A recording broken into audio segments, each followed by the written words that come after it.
If you've got a full belly, prepare yourself because you might just puke upon seeing and listening to this unbelievable, embarrassing cringe. This is the worst flirting, the worst attempt at wooing a potential romantic interest I have ever seen. This is like playing a visual novel and then scaring away all of your potential love interests at once and getting the worst ending. Now, I'd like to give a bit of context here to the situation before we really dive into the meatballs from our spaghetti entree of cringe. A user on Twitter posted screenshots as well as videos from a random guy who had reached out to her on Facebook because he had seen her on a dating app. The two didn't even match, and I guess he must have assumed that it was some kind of glitch because they were destined to be lovers. It was fate that was pulling them together, but unfortunately technology had a malfunction, so he took matters into his own hands, tracked her down on Facebook, of which she had no connection to the dating app. She didn't connect any of her socials to the dating app, so he did some super sleuthing to find her on Facebook and reach out to her there to try and win her heart. And let's see how that went. Kelsey! I love that intro right there. It's straight out of Scary Movie, like that old commercial. What's up? He's coming at her like they're best friends from way back in the day. He then executes Order 66 and kills all potential for romance. He goes, okay, shit. Mayhaps that was a tad overly enthusiastic for a stranger danger message on a sunny Friday morning. There is so much quirk to the way that he texts that I'm getting uncomfortable. I can say with a high level of confidence that he is definitely in some kind of theater troupe because he is typing like he's acting out some kind of skit for a play. It's a little much here. My bad. Let's go with, I can explain. Fuck yeah, that works. Then drops a couple of emojis and then one of these bad boys. How she didn't immediately fall in love with this man is beyond me. This is aggressive. And it's already creepy because it's a complete stranger who saw her on a dating app and then tracked her down in order to, really directly communicate with her. So, let's go over where things went wrong here. I'll go ahead and get the playbook out like John Madden and say where everything fell apart for the offense. From the start, basically. There is nothing that's even remotely salvageable from what he tried to do here. There is nothing more annoying than texting like you're talking to yourself during the text. Like when you say something like, Kelsey, mayhaps that was a tad too far on a stranger danger sunny Friday afternoon. Goodness gracious, how do I save this? Like that is so fucking lame. That is shameful. That is just downright shameful. I am shocked he didn't drop like an asterisk nuzzles you, and then an asterisk, you there? Yeah, and then one of those emojis. So she said, sorry, do I know you? And then it reactivates this cringe protocol. He says, oh hey, no we don't know each other. Sincere apologies for the subterfuge. Oh brother, this guy stinks. Dropping subterfuge here in your creepy approach to a stranger. If you give me the tiniest bit of room, I'd be happy to explain. I reckon that said explanation will bring laughs and smiles. P.S. Not trying to rope you into a pyramid scheme to sell fancy Tupperware. Yet. He's trying very hard to be self-aware, and when he starts sending his voice memos to her, he reiterates 1,000 times like, this is weird, you're probably gonna think I'm weird, and then just keeps doing it. He sends so many voice messages that go for a long, long time. It's making my voice crack because of how fucking embarrassing it is. And you want to know the wildest part? I'm getting ahead of myself and it's a spoiler.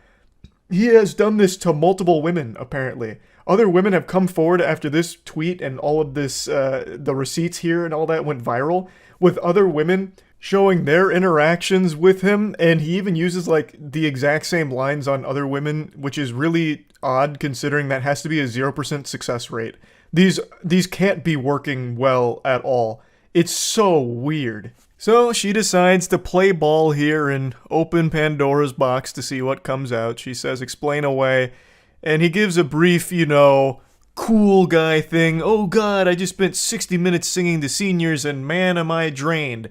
But fuck it, I can do this. He's hyping himself up in the text messages he is sending to this girl. It is so embarrassing, and he keeps doing it, but it gets worse because right after that, he sends a voice message.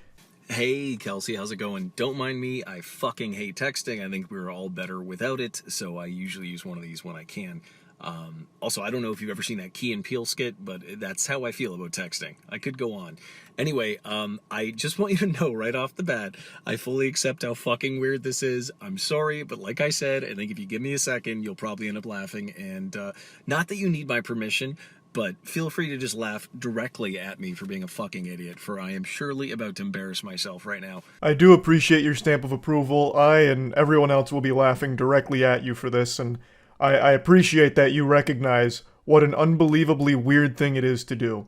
I don't know why you keep doing it. This is the first of many voice messages he sends, even after recognizing this immutable fact that it is weird and embarrassing. And sorry for the delay. I was going to get back to you, but someone called about a gig tomorrow and I'm trying to help them find a musician. Also, I'm not sure if I'm fucking funny anymore. I just spent 60 minutes, like I said, playing guitar and singing to a room full of senior citizens, but the room was stuffy and hot. I had to do it with a surgical mask on, and I'm not sure if I have any funny or social energy left, but I'm going to try. I'm going to try and fake it right now. So thank you for your understanding and patience, and here goes nothing. I'm a fucking idiot. Enjoy. He's actually treating this like it's some kind of movie audition. What are you talking about? I also just, I love that he immediately makes himself seem like super busy, like, hey, sorry for the delay. I know you were waiting on bated breath for my explanation, but I had to help very big musicians find a gig. You may have heard of them before. Bring Me the Horizon. I'm the lead singer. So I had a lot going on. I was double booked, so I had to give them a different band. You may have heard of them, Metallica. But anyway, let me go ahead and explain what's going on. I just finished one of my own gigs, in fact, so I'm a little drained, but don't be perturbed because I'm gonna do my best to fake it. So stay tuned for part 2. It's coming right up. He's about to go through his stand-up comedy routine, which you don't want to miss. In the trenches of online dating for a couple of years, so I definitely know how to identify the kind of person I'm like, if nothing else, the world would be better if we were friends. So hear me out. First of all, I never fucking see that shrug emoji. No one else uses it. It's typed into my phone. If I type shrug with 2 G's, it just shows up. Same thing on my laptop. Like, I'll use it in work emails. Fuck it. So right away, I'm like, interesting. I don't get it, though. She's cute. For how pretty she is, she should be boring. Why does she seem kind of strange in a good way? That's a spectacular start right there. I was like, she's kind of pretty, so why isn't she like a fucking lobotomite boring dumbass? Like, she used an emoji that I really like. And she's pretty. Like, that doesn't make any sense. Pretty women can't have a personality, but you're like defying all of science right now. He just keeps going on about this fucking shrug emoji. He's talking about her bio on the dating site, and he just really fixates on that. That shrug emoji is like Cupid's arrow to this guy. He fell in love instantly when he saw it in her bio. I don't know why he thought it was a compliment to say that she's like strange and different in a good way because pretty women are like boring or whatever, insinuates that a pretty girl can't have a personality. I don't know what the thought process was with that approach, but it's definitely a bold play. I think you said something about live music. My job is actually live music. I play guitar and sing. I do about 25 shows a month. I know it sounds made up. I feel like I invented the job. It's redonkulous, but I live very comfortably. Life is good. I do play at a lot of retirement homes, and it's great for my self-esteem, Kels, as I am a big hit with women over 80. Time out. Technical foul here. He just dropped a redonkulous. He just said redonkulous. And then not only that, in his only second voice message here, he's already just calling her Kels. They're not even on like a first name basis. They're not acquaintances. These are two complete strangers, and he's already giving her like a nickname. What the fuck? Oh yeah, and just the night before, I'd been talking to one of my best friends in the world, Roxy. Just people that like match you and they just write hey. So if someone writes hey, I just write hi. And if someone writes sup, I go nothing much, you. And like people that match me and clearly haven't read my fucking bio, folks will match and be like, so what do you do for a living? I'm like, come on, Chelsea. Like, yeah, you're kind of cute, but I'm pretty damn sweet. Try harder. Why are you even talking about this? You're like trauma dumping on this complete stranger right now that you've tracked down from a dating app to try and communicate directly with because you didn't match with her. What the fuck is this? Now you're just going on about like, oh, dating apps are so weird. People just say like, hey. So then I'm like, hi. You don't know how to have a conversation. You didn't read the bio that I painstakingly typed up. I spent a long time on that bio and now I'm offended. Ridiculous. Excuse me, redonkulous. I don't know. It's just to see someone mention that in a bio, I'm like, thank you. I can see that you feel the same as me. Yeah, if people, I always think that effort should match interest in dating. So if you're curious if someone's interested or not, remember that scene with Justin Long and What's-Her-Face in that movie about dating? Is it he's just not that into you? And he's like, if the guy's interested, he will call. And it's true. So I found a line a couple of years ago and it's like, effort will always match interest. It will show you how interested someone is. And like, I'm pretty goddamn sweet and I am not that lonely, bored, or horny. I'm not going to take breadcrumbs from someone if I want a sandwich. So if someone hits me with a hey or hi, you can go fuck yourself. He's just sounding like a complete unhinged asshole here. It's not that deep. What do you mean they can just go fuck themselves? No one's even, like, what does this have to do with anything in this situation? This isn't even flirting. This is just blurting. He's just blurting out all of the most nonsensical shit in his head right now to a complete stranger. And not only that, this is probably not even his first take. I bet he recorded this like 10 times until he had one that was like, this is the one. This was smooth. And that's what we got here. We got the final product. This isn't even like the first draft, I doubt. That's mind-blowing. I'm worth more. Damn it. This is where the Kelly Clarkson song comes in. Yeah, no, your bio is just, there was so much intentional effort put in. And honestly, the more I scroll down in the pics, I'm like, this does not match up. I don't want to sound like an asshole. Like, attractive people can also be interesting and funny, but it's just incredibly rare. I speak for myself because I'd like to consider myself one of those. That's the end of chapter 2 from the voice memos, but don't worry, there's still a finale, and it's the extended director's cut. The next one's over 5 minutes long. Also, he doubles down on this whole, like, yeah, you're, like, pretty, but you have a personality, which that just does not happen. I don't know why he thinks that that's some kind of, like, grand compliment. It's very odd. Now, before playing the 5-minute, 30-second monologue here, he must have seen that she listened to it. He's like, gotcha! Yeah, I gotcha! Red-handed, you listen to it. Curiosity got the better of you. And then she says, dude, so you saw me on Bumble and found me on Facebook? How? Clearly very creeped out by it, understandably. And then he goes, oh, I honestly just typed in Kelsey and I guess I got lucky. I figured because you put live music we might have some friends in common or something. I blame Zuckerberg, and then laughing emoji. Which contradicts everything that he's said here because he's constantly talking and referencing her bio, which I think is referring to her dating profile bio. Especially because he does mention, like, online dating with hays and highs and shit. So I don't even know why he thought that would somehow save the situation. Like, she'd be fooled by it. For the love of fuck. I was like 2 minutes into one, and it was awesome and funny, and I was so proud of it, and then someone called me again about a gig this evening, and it's like, you know that thing where your friends know you're busy or you're on a date or something, and then that's when they decide to call? Jesus Christ. Excellent. Chef's kiss. This is how you start a romantic message. For the love of fuck. I was in the middle of something spectacular. You were gonna love it, Kels. You were gonna love it. Trust me. But then one of my fucking asshole friends called me about a gig. Because I'm so busy being a successful live musician. Can you believe that, Kels? Can you believe that? It's like those things, you know, where like we both go on dates, right? I go on dates. Clearly, you go on dates, and sometimes when you're just busy, people call. It's Jesus Christ. But yeah, no, your bio was just the fucking bee's knees. I mean, listen, top 3 in like the hundreds or thousands I've seen. It was just, I don't know. I'm a very good judge of character, and you just seem like my kind of person. And I'm not saying we're star-crossed lovers. I don't know you, and you don't know me. That's 100% correct. You don't know each other. So why are you doing this? This is not how you get to know someone. This is concerning. Also, you should never admit to seeing hundreds or thousands of dating profile bios. That makes you sound very desperate, that you spend all of your time on these dating apps, perusing it, cruising around, and if you don't match with someone you found attractive or interesting based on their bio, you go out of your way to find them elsewhere to try and talk to them, which is very scary behavior. I fully accept how strange and unconventional this is. I got a vibe and I figured I gotta go with it. I was like in a really good mood that day. I don't know. I'm totally winging it. But yeah, a lot of my close friends are women, and everyone unfortunately has a couple stories of having to block someone's number, or an ex just won't leave them alone, or going to the cops. Fuck, dude, I've had to block a few numbers of crazy people that didn't know they were crazy. So I really, really apologize sincerely if this in any way like triggered that, or it was weird or whatever. Kelsey, that's the furthest thing from my intention. I just wanted to say howdy, and I figured if I talk like an idiot, you'd probably feel like I did after I looked at your bio. It's so close. He's teetering on the edge of self-awareness. Him saying all of this out loud should have led to this eureka moment where he was overcome with immense shame, and he just presses the eject button and deletes the voice memo and doesn't continue this conversation. Like, he's clearly pointing out just how weird all of this is. He's even going into all of his friends are women who, you know, have stories about having to block crazy people who didn't know they were crazy.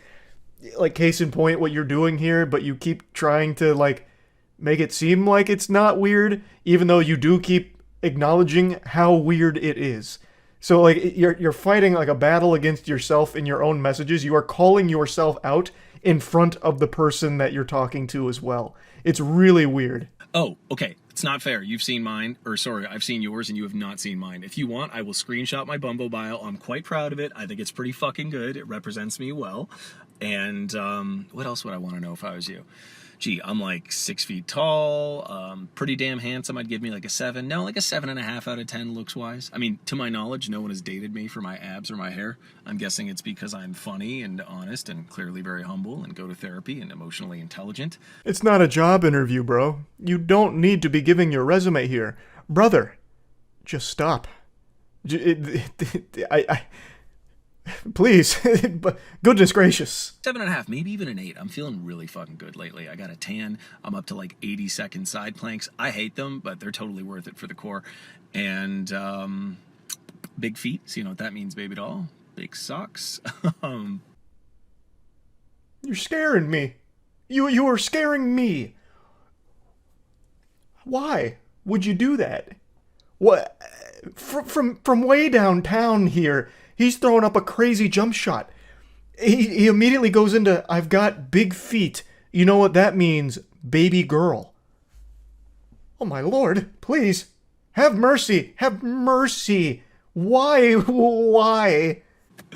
What else? I feel like I didn't tell you enough about the bio too. That shrug emoji was just, if nothing else, the fact that like you look like a Disney princess and you use that, I'm like, fuck it, I gotta talk to her. So, oh, I was definitely getting strong Kirsten Bell vibes too, and she's awesome. I don't know if you listen to her husband's podcast, Armchair Expert with Dax Shepard. I know it's quite the reference, but I have a feeling you might know what that is. One of my favorite episodes, actually, is it Lauren Graham that plays Lorelai? She was on there. Anyway, I am all over the fucking place, as is my job. You're also all over the place in this one-sided conversation.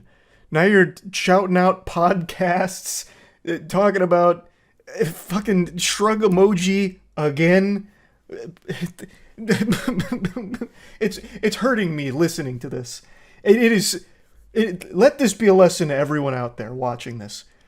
Just don't do anything even remotely like this. Never engage in a one-sided conversation where you have to be the one filling in blanks in a conversation that doesn't really exist. But I'm sitting here, a middle-aged guy in his car with the AC on and a SpongeBob shirt, and I would call this like the technological version of, you know, when like Noah stops Allie in The Notebook and he's like, I had to talk to you when I see something I want. Yes, I just made a Notebook reference. I don't know. I'm being a total idiot right now. So if nothing else, I figured you'd have a laugh and a smile and you can fucking make fun of me to your friends. I don't know. Now you have a solo podcast for a guy that makes like $6,000 a month on a microphone being an idiot. He was right. This is something that everyone can laugh about and have a big smile on their face making fun of this whole situation. And then out of nowhere, he drops like his salary from his job, like to flex. He just like slides that in there, which, I mean, it's an interesting strategy yet again. This guy's got a wild book of tricks. I'm sorry, I don't normally bring up money, but I feel like I created my job out of thin air, and like I just submitted my 2022 taxes, and shit's been getting so much better the last few years, so I'm quite proud of it. That wasn't me trying to impress you, though, with money. I've got way more impressive shit than that. It just slipped out. I hope we can still be friends. Anyway, Why leave it in there, then? You saying that clearly made you uncomfortable. You could have just deleted this and just tried again. Though I don't think you should have tried again regardless. This shouldn't have happened to begin with. but you yourself just made you just made yourself puke in your mouth when you said your $6,000 a month out loud like that as like a flex. And you still let it ride. You still let this Beyblade rip. Why? You look like a goddamn Disney princess. The bio completely floored me. I felt like it was written by a friend or something. I just got like strong, like fellow nerd, divergent, super cool, gregarious, happy person vibes. And yeah. So listen, I'm an open book. You probably figured that out like 6 overshares ago. If you have any questions for me, please hit me. Don't be shy. If you want, I'll share my bio. I feel like it's unfair that, I've seen yours and you haven't seen mine. I'm quite proud of my bio. This entire situation has been nothing but overshares from you. She's not going to ask you any questions. No sane person would. It's not going to happen. This whole thing was a complete catastrophe. And once again, hung up on this fucking bio thing. They're just bios. Most people write them in 10 seconds. I don't know how long he spent, like, finally crafting his, but that is not the norm. I'm sure she didn't spend days coming up with her bio on here. I don't know how it resonated so strongly with this guy, but I bet after this whole song and dance, the woman here immediately just deleted her whole account, or at the very least removed the bio entirely. Yeah, for the 80th time, I apologize if this was weird, or like gave you any bad vibes. That's not my intention. Yeah, I gotta drive home now because I gotta go sing at a bar in Mississauga, and I have 4 more gigs this weekend, and it hurts to talk. So I'm sitting here in my car like a jackass, and yeah, I hope that all made some kind of sense. And if nothing else, please take the sincere compliment. I've seen hundreds of shitty bios, probably thousands, and yours was easily top 3. The only reason I'm not giving you number 1 is because then it would seem like I'm lying. But I'm a very genuine, honest person, and yeah. Actually, on my way home, I'm going to go to the park and feed the ducks. My favorite swan couple, Mr. Plump and Mrs. Plumfett, they just had babies a couple weeks ago. So, like, I'll run up and they recognize me and the babies are squeaking. The hierarchy of, like, waterfowl cute babies, it goes swan babies, then ducklings, and then goslings. But, yes, I may or may not do that 4 to 7 times a week. I'm a huge animal lover. Dogs are better than cats. Cats suck. Sorry if you have cats, but I'm sure your cat is cool. That was one of the most peculiar lies I've ever heard. You're going to stop at the park on the way home so you can visit your favorite swan couple, Mr. Plumph and Mrs. Plumfett, because they just had babies a couple weeks ago, and they recognize you and get excited and start squeaking when you come by, like you're part of the family, part of the crew, part of the ship. What universe? What the fuck? That's not even something Dr. Seuss would write as like a little goofy side plot in a story. That is the biggest lie I've ever heard, for no reason, for no reason. The quirkiness is overloading. Like the cup runneth over on quirk. Wow. And yeah, take the compliment. Anyway, apologies if this totally intruded on your day, opposite of my intention. And yeah, your bio was fucking awesome. I mean, there's a couple other assets I noticed too, but I cannot mention them without sounding like a fuckboy, so I'm just going to leave it alone. I'm sure you've worked very hard to be in the shape you're in, but goddamn, lady. God damn, I would not kick you out of bed for eating crackers. So I figured if you are half as funny as you seem to be and half as cool as I got from that bio, I would say howdy. Yeah, all right. Hope this made you laugh and smile, and you have a fantastic old day, Kelsey. Cheers. And that's the grand finale of this whole situation, and what a journey it was. I find this to be probably the best example of the worst approach to romance imaginable.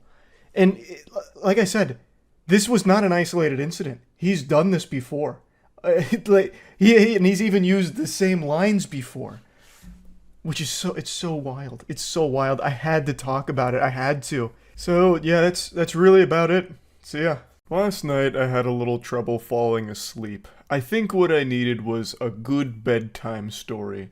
So I turned to Reddit, just cruising around, perusing, see if I could find anything that'd give me the yawns and help me go night-night.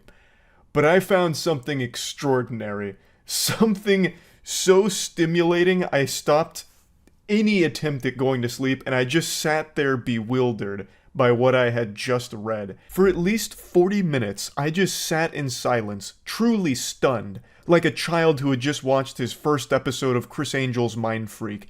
My brain was blown out my ass. I couldn't imagine a world where this was real, but all of the evidence pointed to it being a genuinely true story. I did eventually hit the hay, and now, a full 9 hours later, I'm still thinking about this, so I figured, why not share it with all of you? Perhaps this will have a profound effect on your life, or maybe it'll do something to help motivate you to not be like the guy in this story. It's a series of text messages between a man and a woman.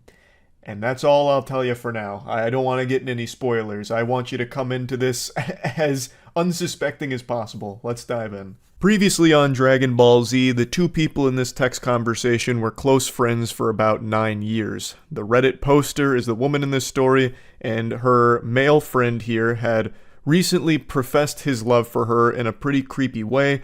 The feeling wasn't mutual, so it led to a bit of a disconnect between the two of them, and in an act of desperation, the male friend calls in the Cringe artillery and starts bombarding her with memes, to which she finally responds, "Hey, I appreciate the memes." Real quick, I'd like to come in here with a PSA. I recognize that in the current climate of things, there's a lot of people that have lived their entire lives online without any actual social interaction, so I want this to be a teachable moment. Don't send memes as some kind of last-ditch Hail Mary. If you let something rip and it's not reciprocated, spamming memes isn't going to salvage the situation. It's only going to make it worse and even weirder. Her saying, "I appreciate the memes," is just a lie. No one's ever going to say that. Those words have probably not left the human being's mouth ever. Good morrow, sailor. I really appreciate the exquisite memes you've shared with me today. I was a little perturbed with our last conversation, but now that you've sent 1,000 memes, I see you've got a good heart. Thank you for this. And I'm speaking from experience here. I'm very knowledgeable in this field. I'm the authority on this matter. I've told this story before, but I'll just briefly repeat it. The very first girl I was ever flirting with and exchanging text messages with was back in high school, and she did not feel the same way about me as I did her. And in my weakest moments, I turned to the dark side and consulted the Sith Lords, and was advised to try and maybe send goofy memes and ASCII art, because that was big back in the day. So I did. And guess what? It didn't fucking solve anything. It just made it even worse. I know how uncomfortable that must have been for her. So yeah, that is not the right play, to just start spamming memes and shit. But anyway, she continues the message by saying that she's only ever thought of him as a close friend and never really viewed him in a romantic way. So when he professed her love, it made things a little weird. They grew distant, they grew a bit hostile, but she thinks they can be friends again just as long as it's very clear that there is no romantic feelings in this relationship. She's just laying down the brass tacks and making things very clear, to which he responds, "I certainly had my head on backwards, but as my friend, I really think you're fucking adorable, and every trip I've ever taken with you is so fucking precious. I've heard of a Japanese word called shibumi, and it's basically authority without dominance. Call me a simp, but I really think you have that." Code red, he's not taking no for an answer. Jinkies, we're going too deep. He just busted out shibumi. Jesus Christ, we're in the in-game now. Lord help us. He continues to spaghetti dump here for the novel that he's writing her. There's steam coming off of the touchscreen pad as he's writing. The most important takeaway here is a very specific line, a buzzword that gets dropped that I think is very important that we highlight.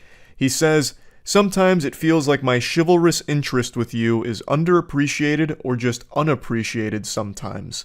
The reason I point that out is because I'm pretty confident that the word chivalry is used exclusively by creeps. I don't think there's been a documented case of a normal person saying chivalry, especially not in this context. It's just an immediate red flag word to drop, especially when saying that my chivalrous interest is underappreciated, it's not valued enough. It's just some certified weirdo Redditor energy. Tip in the hat, "M'lady, it's no problem, you're welcome for holding the door open for you. Chivalry isn't dead, am I right? I'm the perfect example." No, of course, I'm just kidding. I jest. Chivalry can't die, because to die, it would imply that it was ever alive in the first place. Only a living thing can experience death, and chivalry is not a living thing. It's an idea, more of a social code, per se. He continues on, and then eventually tells her that she should like one of them so he doesn't feel crazy, to which she says, "You're not crazy, I just need some time to think." Which I think is a perfectly reasonable response to all of this, but he gives her no time to think and immediately just comes back to, please, Let me find favor in your eyes. I'm assuming he heard that in some kind of like indie song at some point, so he tried to throw that in here to see if it'd work. So he's going full-blown Robert Frost now. Even then drops a picture saying, "Daydream with me," and it's like the sun rising. So it's getting very emotional in here. I'm going to skip ahead a little bit because it's him once again just begging for any kind of reciprocation, to which she just keeps saying she just needs some time to process all of this.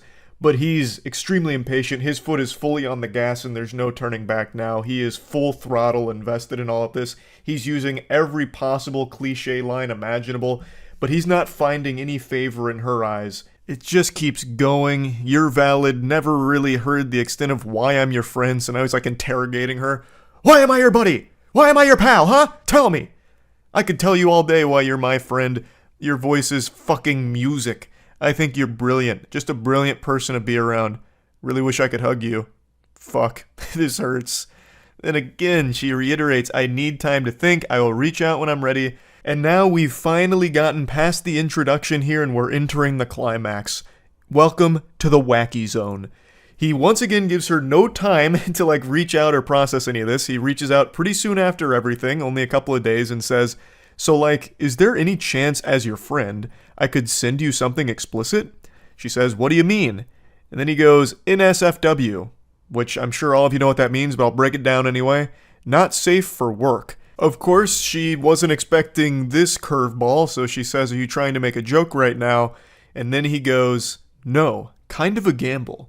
I will say this is a historic moment. You are witnessing the worst gamble in history. Congratulations, we all got to be a part of this. This is, by far, the absolute worst possible fucking gamble you could ever make. This is like betting 100% of your life savings on me getting taller. Like, what the fuck are you, like, I don't understand how you think an out-of-nowhere nudie is going to somehow win her over and, like, somehow solve all of these problems. I just can't even understand that mindset, really. It just doesn't compute. Like, okay, I tried all the lovey-dovey, really mushy-gushy stuff with the favor in your eyes, your voice is like magic or music. It didn't work. So let's try something a little more primal. Wiener. What about penis? Eureka! This might be the answer. Let's try it. She's once again just trying to make sure she fully understands the lunacy going on here, so she says, are you asking me if you can send me something sexually explicit? Respectfully. What a gentleman. A fedora tip to you, my gentle sir. That is sophisticated. Very respectful. Milady, doth thou wish to gaze upon my meat? And then he sends her a dick pic with his pinky out while holding it. An incredibly interesting play here, as if somehow his cock was going to hypnotize her and make her fall in love with him.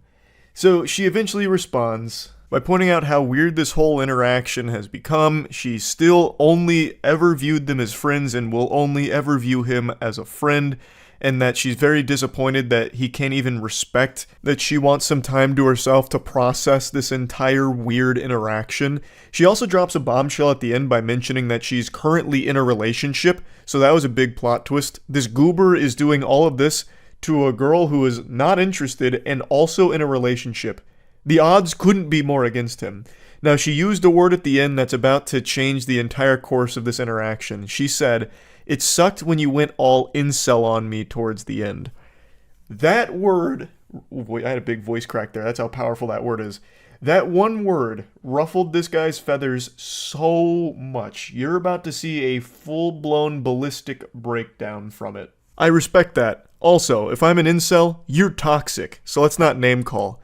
She's toxic because she doesn't want to fuck him. Why is that even in your argument that I can't get someone? I can. You choose not to. That's fair, but you didn't get to call me an incel because you decline. You go out of your way to say it. Why is that? Label me as anything else like for real. It's foolish for you to argue something like that. She gets taken off guard here, saying like, hey, whoa, pump the brakes, Buster. I didn't mean to offend you. She says, I never said you couldn't get someone. What do you mean? She never said that. Like, he is now just projecting some insecurities and reading between the lines on shit that doesn't exist. She just said his behavior was that of like an incel or something. And he keeps going. You should know I'm anything but a little dick incel, so out of here with that shit.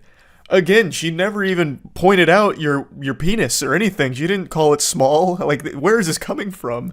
He's fighting ghosts. I'm not even gonna pretend that's valid. You're with a fucking beta cuck to begin with. Maybe that's your type and maybe that's why we aren't together. Have fun with that. The mask has come off. He is unchained, unhinged, and unhappy. Your boyfriend's a beta cuck loser. That's the only reason you and I aren't together, because that's what you're into, beta cucks. You couldn't handle an alpha male testosterone titan like me, a real man who cries while he texts. She then goes on to say, like, look, if you find me to be toxic and all of this awful stuff, like, okay, then, you know, you shouldn't be upset that we're not close anymore. And to this big message, he just responds by saying, I'll see you in hell. And then she says r/nice guys, which this very much is an r/nice guys moment. You know, keep in mind, this is still like only a couple days after the whole poetic, allow me to find favor in your eyes, miss. Your voice is music, sweet music. And now it's, what an excellent take on a 7-year waste of my fucking time. To which she responds, so you're just waiting around until I'd eventually date you? That's on you, man. She's absolutely right. That is entirely on you. This dude played the long game, almost an entire decade of pretending to be her friend in the hopes that eventually you'll get to fuck her. I guess was the plan. That is a long commitment to a deep cover operation to stay in disguise, faking friendship, hoping that eventually you'll be able to have sex with her. Then he says, how was I supposed to know you're only interested in half men? I've never even seen that term used before. This guy's pulling all kinds of Insano-style phrases out of his ass now. I spent 7 years just waiting for you to notice the difference, but I guess I bet on the wrong fucking horse. This goober spent 7 years pretending to be her friend, hoping that somehow she'd fall in love with him? This is craziness. This is a longer time spent undercover than Rob Lucci and the gang during the Water 7 arc of One Piece. Like, this is outrageous how long he committed to this ridiculous, diabolical plan. And now he's just full anime villain mode. I'm over you. That's why I asked if you needed a visual definition of the word endowed, because I bet you're never going to get that with the life you choose to live without me. Motherfucker, I grew this dick for you, you ungrateful clod. We have to pause here for a moment. Wow. I grew this dick for you, you ungrateful clod. That is one of the most powerful sentences I've ever had the pleasure of reading. What does that even mean? That's not even possible. How could you have grown your penis for her? Was there no dick there to begin with, and then you just started, like planting the seeds and then taking care of it like summertime gardening? Like, what does that mean, you grew it for her? Is it a laboratory experiment like the Cybermen? Like, I don't understand. It's just such a bafflingly amazing sentence. She's also stunned, saying, I refuse to believe that these messages aren't satire. And then that sets him off even further. This entire relationship is satire. A joke. Your interest in men is a joke. The wambulance is coming in hot. He's Squidward, you're Squidward, I'm Squidward, we're all Squidward. This whole relationship satire, it's all a joke, you're a joke. Fuck you. My interest in you is a joke. This is the first time I wanted to show someone my dick because I hate them. Fucking brilliant. r/nice guys, these nuts. She waits a while and then says, I think enough time has passed and I just genuinely want to know if you've had any remorse for the shit you said to me or if you truly believe it was all valid. And then he responds 7 hours later saying, let's find out if you're still seeing the Hat Man first. I don't know what that means, but then he comes back 2 hours later and said, I'm over you. You're wasting your time. So he's trying to flip this around on her like, you missed your opportunity with the golden goose. You missed your opportunity with the alpha. I've moved on, you harpy. I don't need you anymore, harlot. Listen, I've matured a lot. You clearly haven't. So you're wasting your time trying to talk to me now. You had your chance, you blew it. I'm sure you're kicking yourself now for this, but hey, that's the way the cookie crumbles. But then just to finish it off with the cherry on top, he quotes from before where he was offering to show her his wiener and says, I still mean this if you need clarification. And then comes back and says, except don't even bother asking for nudes. I have a girlfriend. Okay. I mean, this is quite the ride. What an adventure. She eventually just says, what's wrong with you? We were friends for almost a decade. And then you go into this shit. Which is a reasonable response. Like, how did this happen? We have been friends for like 10 years. We've known each other for so long. Where did this come from? It is crazy. This whole situation was wild. And also, I'm calling fiddlesticks on that last statement from him. I don't believe he has a girlfriend. If we go back to like chapter 7 of this meltdown, he said that she was the first girl he wanted to show his penis to. So, I'm under the impression he's a virgin. And I don't think enough time has passed between those messages and these that he would not only lose his virginity, but then also have a girlfriend, especially given all of the behavior we're seeing exhibited here. So, I think he lied about that. That was probably just once again some kind of Hail Mary to make her jealous. Like, hey, listen, Toots.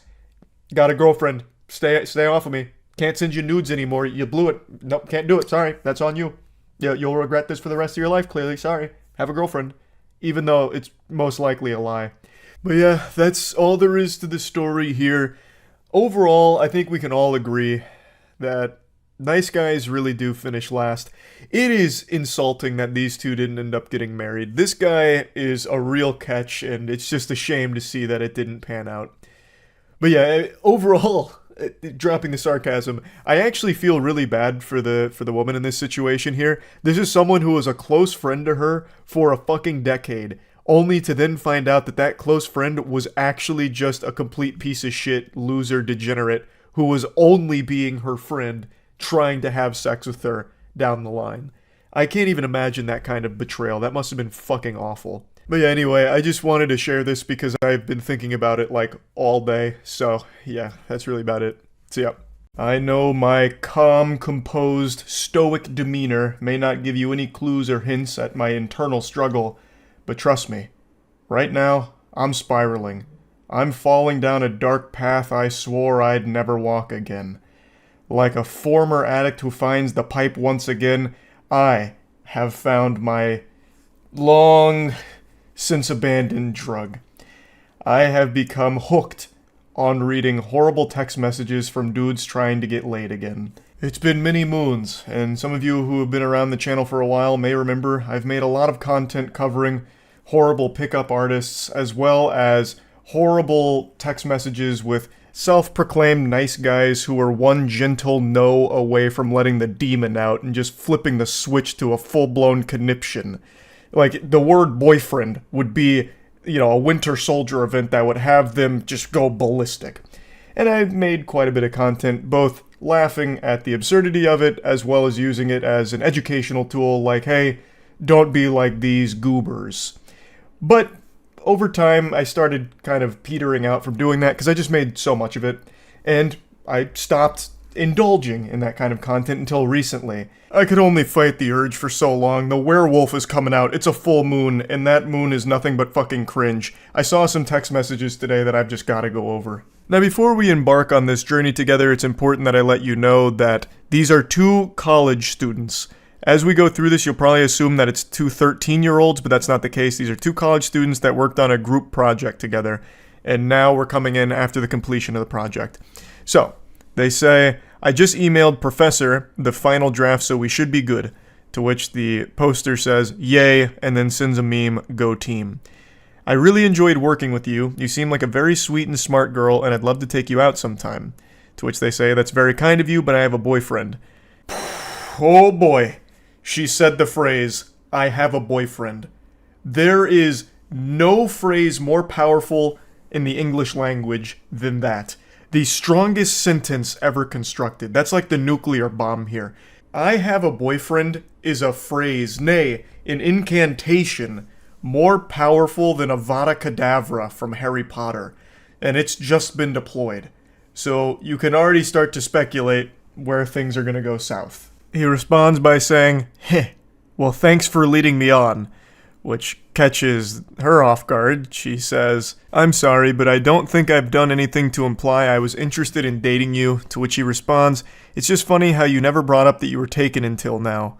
Which is an interesting thing to respond with, because that makes it seem like he expects every girl that's taken to immediately state that upon starting a conversation with a man. Like they need to wear some kind of sign or some kind of label on their forehead that says, "Currently in relationship, not available, thank you. Try again at later date." Although she does say that she mentioned her boyfriend. "Actually, I did. When I was at your house, I told you my boyfriend was picking me up." Which he's able to counter beautifully by saying, "I thought you meant a boy that you were friends with. Because why would you go over to a guy's house if you're dating someone?" And she says, "Because you offered to host and we needed somewhere to work on our project together. My boyfriend knew and didn't care because all we were doing was working. I'm sorry if I did anything to give you the wrong idea." And then he says, "You let me buy you a pizza." Now, admittedly, I understand where the guy's coming from here. We all know about the law of equivalent exchange thanks to Full Metal Alchemist, and we have something like that in the real world. If you buy a girl a pizza, she is obligated to have sex with you. It's the pussy for pizza transaction. It's as old as time itself. So the fact that he was able to buy her a pizza and he didn't get his winky stinky is shocking. But yeah, anyway, he seems to really put a lot of stock in the importance of that pizza, like that was going to carry them all the way to marriage, like this is a moment she'd remember for the rest of her life or something, that pizza that he bought her. But I'd like to backtrack a bit just briefly. Let's go to the previous chapter where he said, "I thought you meant a boy you were friends with, because why would your boyfriend be okay with you going to a guy's house to work on a project?" And I feel like that's a dogshit perspective that's not unique to just this guy in this situation. I've seen a lot right now where people work under the assumption that if your significant other is doing anything in any capacity with someone of the opposite sex, it means that they're unfaithful to you and they're cheating. But I just don't really subscribe to the belief that most normal, sane people think that way. Of course, there are extenuating circumstances to that, but in this scenario, and in most scenarios like this, where it's just she's working on a group project with a classmate, I don't know why you'd immediately jump to, "She must be a whore who's going behind my back to fuck this one goofball in her class," and pretending that they're working on a group project. I just don't think that's something most ordinary people jump to immediately, and in this case, the guy views it as weird that she ever even agreed to go to his house to work on this group project if she was in a relationship, but I just don't understand why that would be viewed as weird. Like, where else are they going to do it? Like, if they go to her place and do it, it's the same problem, right? Now, she has invited a guy over to her house and she's in a relationship to work on this group project. Wouldn't that be the same issue? Or if they go somewhere in public and do it, like a fucking Starbucks or whatever, it's still the same issue. Like, oh, now they went to a public place where people go, like, on dates sometimes to do this group project. So you can always make that argument no matter what. So just, I don't know, it just doesn't compute with me. But anyway, back to the pizza. "I offered to split when you told me you were ordering a pizza and you said it was your treat. If you'd like, I can sell you for half of the cost." "Yes, I'd like that. And you ate more of the pizza than I did, so you should pay for like 2/3 of it."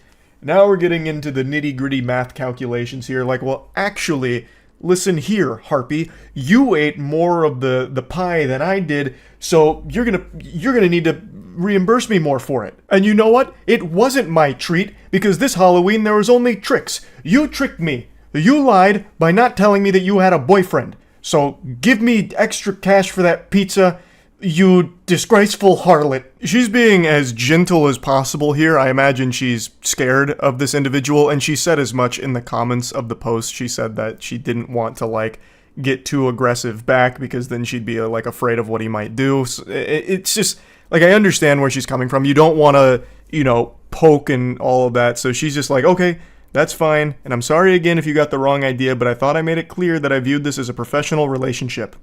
Well, you didn't. And then he comes back and says, "Don't leave me on red." So he's getting very aggressive here. He's red in the face. He's steam coming out of the ears. Like, I understand why she wants to, like, tiptoe around this as gracefully and smoothly as possible. And it's something I've said a lot on stream, where in the current climate of things, it feels like everyone's more on edge than ever. Like, I've read so many stories over the last couple of years of people snapping at the smallest things, like even the most minor inconvenience.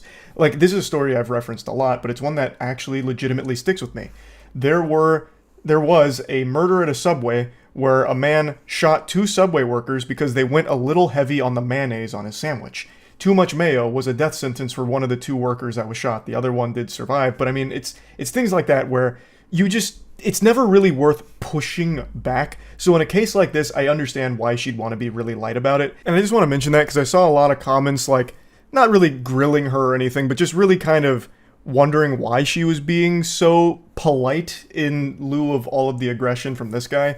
And I totally understand why she would be. I really do get it. I just wanted to point that out real quick. But anyway, it wraps up by saying, I don't think this conversation is worth furthering, which is fair. And then he responds saying, it's ridiculous you even chose a guy to work with if you have a man. I bet he was upset even if he pretended not to be.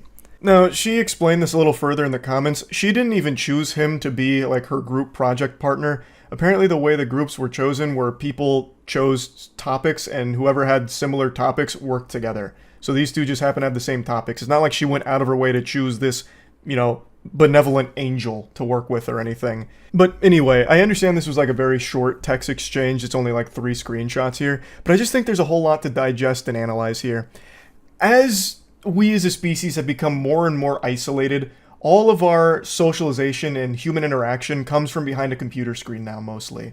Almost all of our interaction with each other is through the internet. So it's leading to a lot of people not knowing how to socialize or not knowing how to pick up on like social cues, and I don't even really blame individuals for that.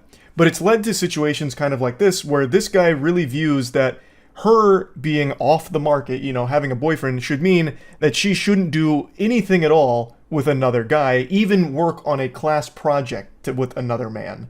And also, something as simple as buying a pizza shows some kind of romantic interest between the two of them, some kind of mutual romance. So when it turns out that she wasn't interested and it leads to a rejection, it's something that he doesn't know how to handle appropriately. And overall, it is just pretty sad. Yes, it is like equal parts entertaining with some cringe text messages, of course, but at the core of it, there is a problem where people aren't going out in the real world and making genuine human connections. It's all through computers. So when you are in the real world with real humans, you don't really know how to handle things super well. So something as simple as getting like a rejection is a much bigger deal than it used to be. And overall, like I said, it's just kind of sad. I wanted to just talk about these text messages because I got real deep on why. Why would this be the response to something so simple?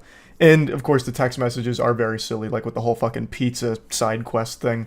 But anyway, yeah, I just wanted to talk about it a little bit. That's it. So yeah.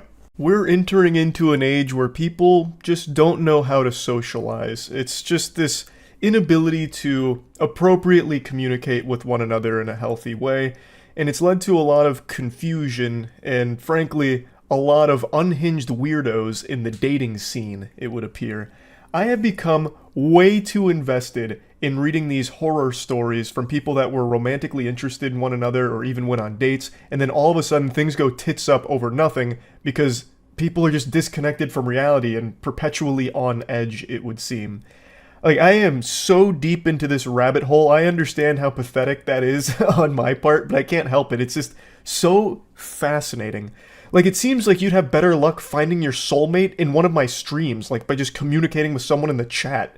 Like, you probably would meet a more compatible match in solo queue League of Legends than you would on a dating app right now. The people in fucking solo queue League are more mentally stable, less hostile, and less weird than the people I'm seeing that are meeting on like Tinder and Bumble and all that. Today, this post kind of popped off on Reddit. I fully recognize a lot of these can be a bunch of, horseradish, but I like to suspend disbelief anyway. Plus, it's a weird thing to fake because you don't get anything out of it besides Reddit karma, I suppose, which is the most useless currency since Monopoly money.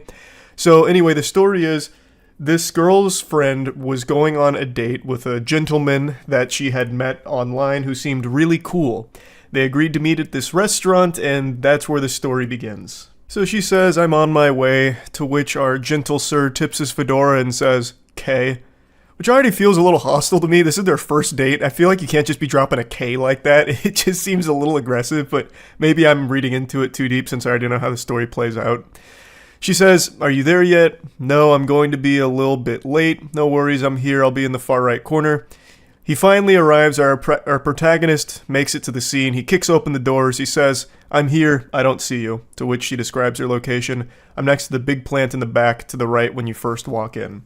So she's providing him with directions, coordinates, so that way he can go walk over and they can begin their date. but the date never really begins because you see, something has already gone awry, even upon first walking into the establishment. He drops this bomb on her. He says, "Piss off," out of nowhere, actually from out of left field, the curveball, which catches her off guard. She goes, "I'm sorry? I'm really confused right now." As most people would be, because he hasn't sat down at the table, she hasn't even seen him yet, and he's angry about something, fuming, furious, steaming.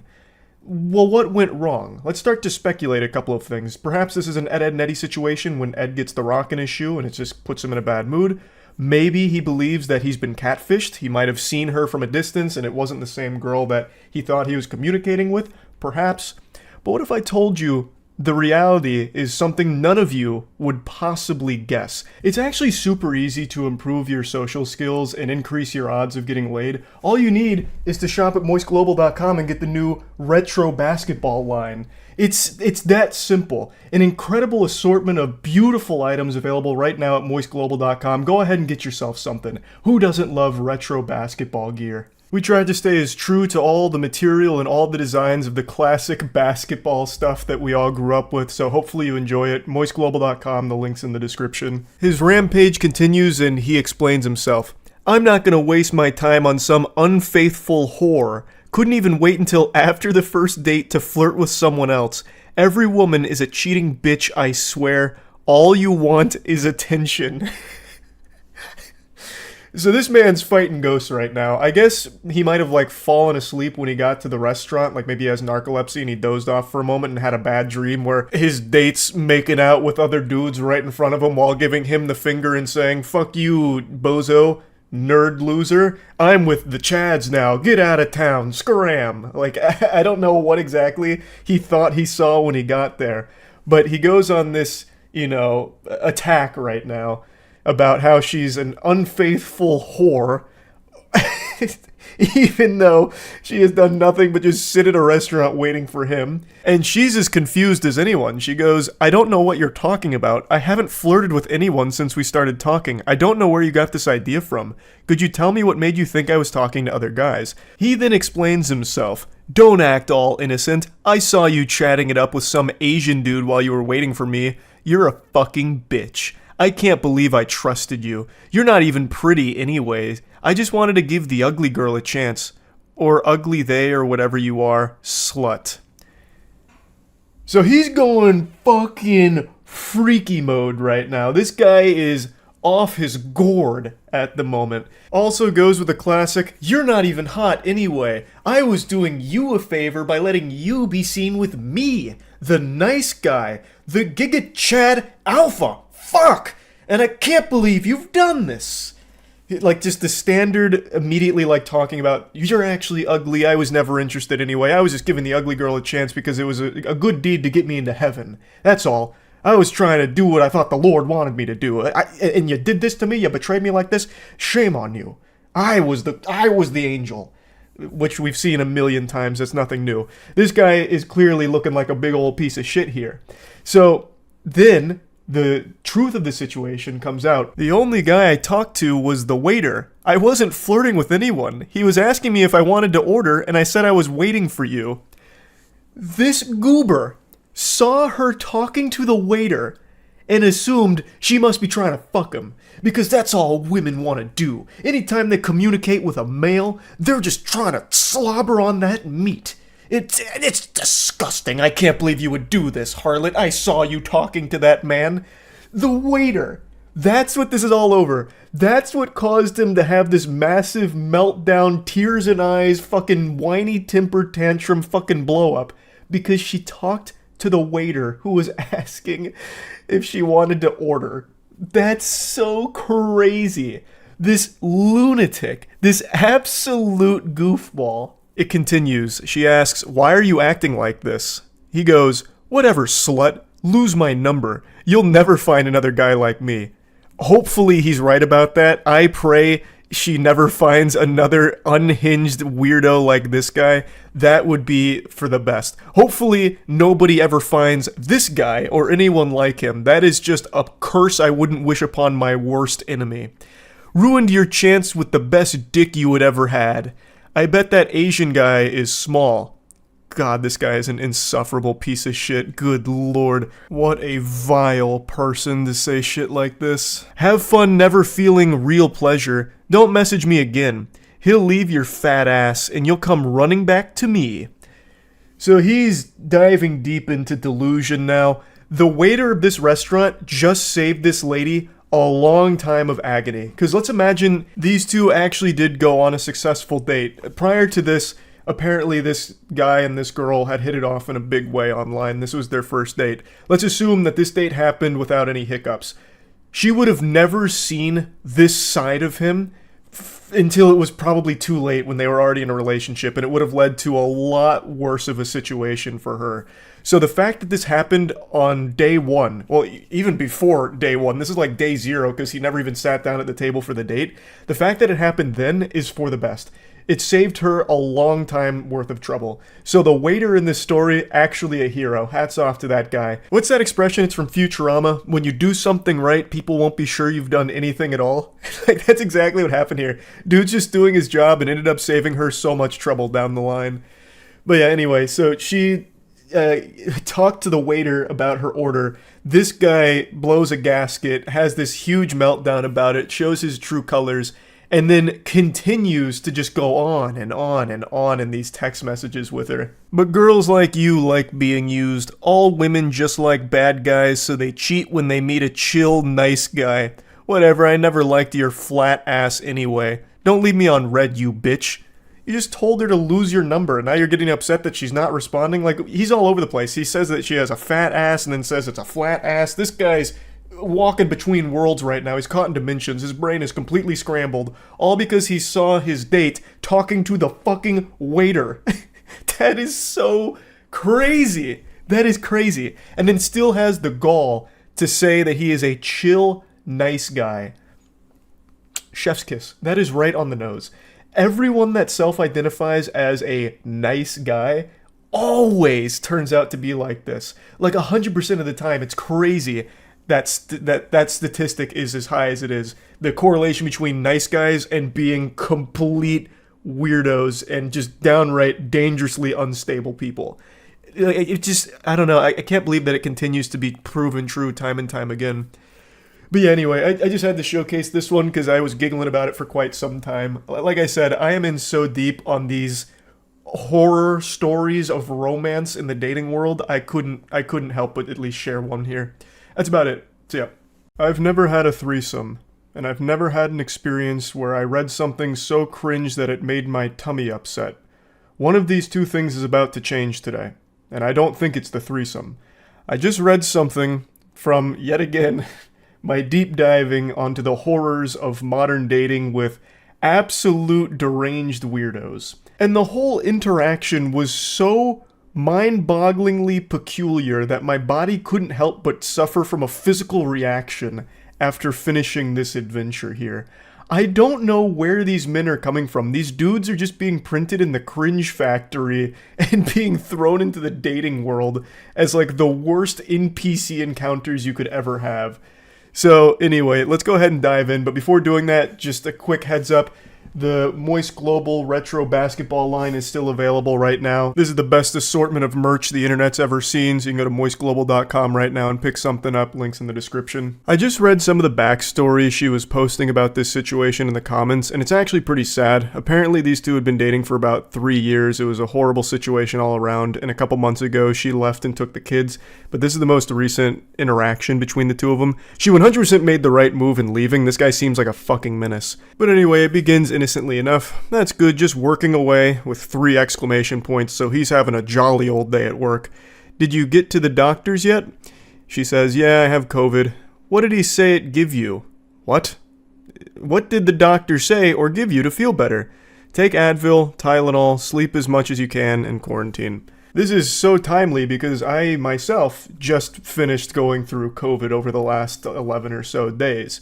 And this is the 3rd time it's fisted me. It has gone elbow deep in my ass 3 times, and all 3 times that is the exact same advice I was given by doctors. Now, of course, you can still ask for like a Paxlovid prescription if you want. It should help with like symptoms, but it's not usually the first thing they give you unless you're someone who is at risk for like complications, I think. It is an option, but typically they'll just tell you that, take Tylenol, sleep it off, rest, fluids, simple stuff like that.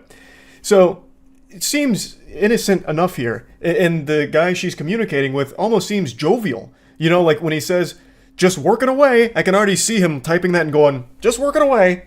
One of these with a big old smile on his face, ear to ear. He seems like a happy-go-lucky kind of guy. And then it all falls apart. This feels like a real Jekyll and Hyde situation. He immediately just doubts her, doesn't trust her, accuses her of lying. Lol, so you didn't go to the doctors. Before this turns into a fight, just tell the fucking truth, lol. She says, I did. There's no meds for this. Yes, there is. Go to the doctors, lol. I need the address and the name of the clinic that told you there's no medicine. Also, the name do the doctors. They will be losing their license.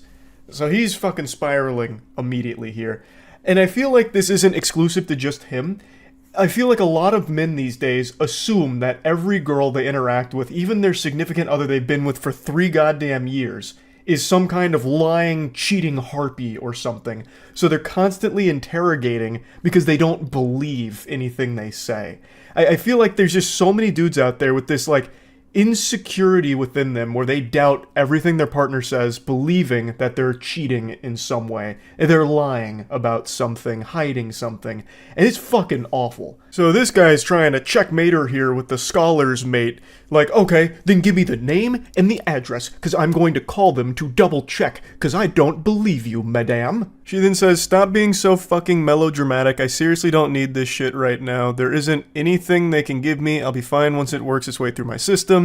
He just continues to press, please, name of the doctors, location you want to, please. I know you sick. That's why I'm jandling this for you, and just need to know which doctor you went to. I can handle this properly. This guy has so much steam coming out of his ears, it's clouding his eyes. He can't even fucking type properly. He's typing like a caveman. He's going full Neanderthal mode here. Like, what in the world is happening in his noodle? He's gonna start jandling this? That reminds me of jelking. Like, that was an old thing on the internet where you're supposed to, like, masturbate in a certain way to elongate your wiener. Jandling feels like it's some kind of, like, sub-discipline of jelking. But anyway, she says, I don't need you to scream at the receptionist for no reason at all. Stop being ridiculous. I won't scream at anyone, just tell me the information. K can handle this, please. If you don't provide it to me, it's because you're lying and didn't go to the doctors. There's nothing to handle. So just tell me the name of the doctor you saw. This douchebag is making so many typos, it looks like he's trying to transcribe the Scatman. I can jandle. It's like ridiculous how crazy he's going because he's so angry. I don't know why he'd even think she's lying about this. He admits that he knows she is sick. So why would she lie about going to the doctor? Well, like, what the fuck thought process is that? I know my girlfriend is sick, but it's probably dick sickness. She's probably hungry for cock and it's causing her physical pain. That's probably what it is. She didn't go to the doctor. She went to a penis appointment. That's what it is, and she's lying to me about it. I knew it! It continues to just get out of control. She says, lol, I shouldn't have to prove to you anything. I'm sick, I have COVID. She's absolutely right. She doesn't have to prove anything here. She doesn't need to try and, like, defeat his delusions. That's not her responsibility here. She's done nothing wrong. And he just continues, you're not proving anything to me, lol. There is medication for this. I know for a fact, as I know someone else who had COVID last week. There isn't, unless you're old as fuck or have an autoimmune disease or your lungs are shit. Otherwise, you just carry through like normal fucking virus. Yes, there is. Let me call the it. And I will get you proof. Where did you go, baby? That comes out of nowhere. After all of this, he hits her with a where did you go, baby? I can already just tell from reading this shit, this guy is extraordinarily manipulative and a completely insufferable person to be around. But anyway, she goes, I went to a walk-in and frankly I'm not going to allow you to cause a muck over nothing. I'm going back to bed. What walk-in clinic? If you don't tell me, I'm don't with you. Because I'm not a ducking idiot, and I know you're lying, haha. You have 3 minutes to get me the address of the walk-in clinic or else. So now man's out here setting a time limit. He's dropping the ultimatum. You give me the name and I will hunt them down. Out here like Liam Neeson about to track them down with his particular set of cringe skills. I guess his thought process was he just wants to confirm that she actually went to the doctor because for some reason he doesn't trust her even slightly, even though they've been together for 3 years. I also imagine if he did call them, he'd start yelling and screaming and causing a big hoopla because he seems like that kind of unhinged, deranged lunatic that would do shit like that. But anyway, the 3 minutes to get me the address of the walk-in clinic or else, that's it. Buy more chances for you. She says, fine, be done with me because I don't want you yelling at someone for no fucking reason.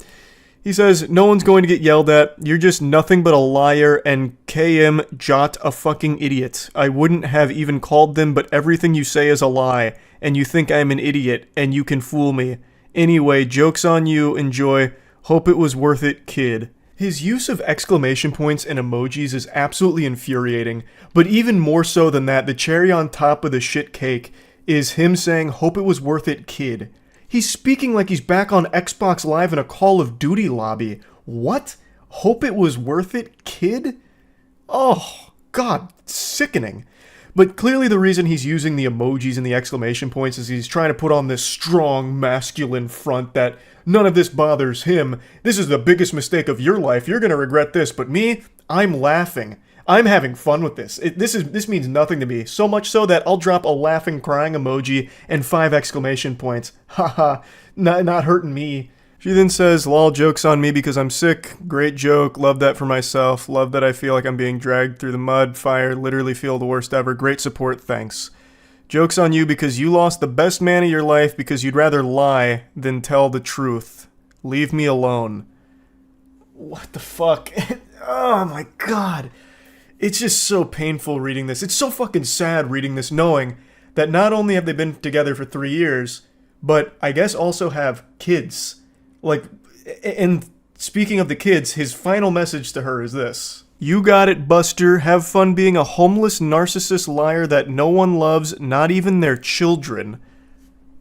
He just dropped a cold Buster here at the end, and then told her that she is a homeless narcissist that not even her children love. What kind of delusional, evil shit is this? He's calling someone a narcissist. That's unbelievable. Pfft. And then to say that not even their children love her? What? I don't know how you go from like, oh, where'd you go, baby? You know, like, obviously, like, in love kind of thing, to immediately, like, no one loves you, everyone hates you, I'm the best man that has ever existed in this entire fucking history of our species, and you just blew it with me. This is your fault. You're unlovable. You're a liar. Your children don't love you. You're a narcissist. Like, it's just crazy how quickly someone can become this. It's so fucking sad. She definitely made the right call leaving this guy. I'm, of course, no, relationship counselor or guru or anything, but very clearly, this is an unhealthy person to be around. This guy super sucks. This guy is a turbo fucking loser. And according to her comments, this was only like the tip of the iceberg. She actually called this interaction mild. So I can only imagine how awful of a person this piece of shit is. She definitely made the right call. And to think all of this happened because she got COVID and went to the doctor, and that was enough to set this guy off. That's terrible. That's horrible. But yeah, like I said, I have been deep on like the modern dating scene, travesty, seeing like what all's been going on and being posted by people online. I just find it all so interesting. So I can't help but talk about some of these that really get crazy. So yeah, that's really about it. So yeah. Good morning, and welcome back to Wacky Weirdo Hour. Boy howdy, do we have an action-packed lineup for you today. Get out your cup of coffee, enjoy your cereal. It's about to be a bit of a ride. Sometimes I'm asked, why do I do this to myself? Why do I dabble in the swamp of cringe? What's the purpose? What's there to gain from staring into the abyss and letting the abyss stare back into you? And the thing is, I unironically feel there's real value here in some lessons to be learned from the lunacy. Let's say there's people out there that haven't really experienced a lot socially in life, suckling mother's bosom, and has never really branched out from the nest to get their own wings and become the social butterfly that they are destined to be. Sometimes people might not recognize that the behavior they're exhibiting is not good and is bad, not productive, is not going to lead anywhere. So by going over some of these absolutely atrocious, downright painful exchanges in the dating scene or like romantic interest, I feel like it can serve as a scared straight kind of moment, like, behold, don't be this guy. And you're like, oh, I don't want to be that guy. What the fuck? He sucks. Okay. All right. I get it now. I know what not to do. Or maybe I'm just reading way too deep into all this. I'm not a fucking hero. I'm not a psychologist. I'm just a guy here laughing at some goofy situations. Anyway, the story for today is one I got tagged in a lot last night when I was at a Lightning game. So I actually watched it unfold in real time and had a sneaking suspicion that by morning this would no longer exist. The poster would probably remove it because things went out of control. That shit went cattywampus. And I was right. The posts were deleted, but I saved them. I made sure to. I said, dag nabbit, you're not keeping this from me. You think you can hide Cringe, brush it under the rug, and I won't find it? Nope, I'm lifting that rug up with a big old smile on my face. I'll say, thank you so much for this, yum yum yum, scrumptious.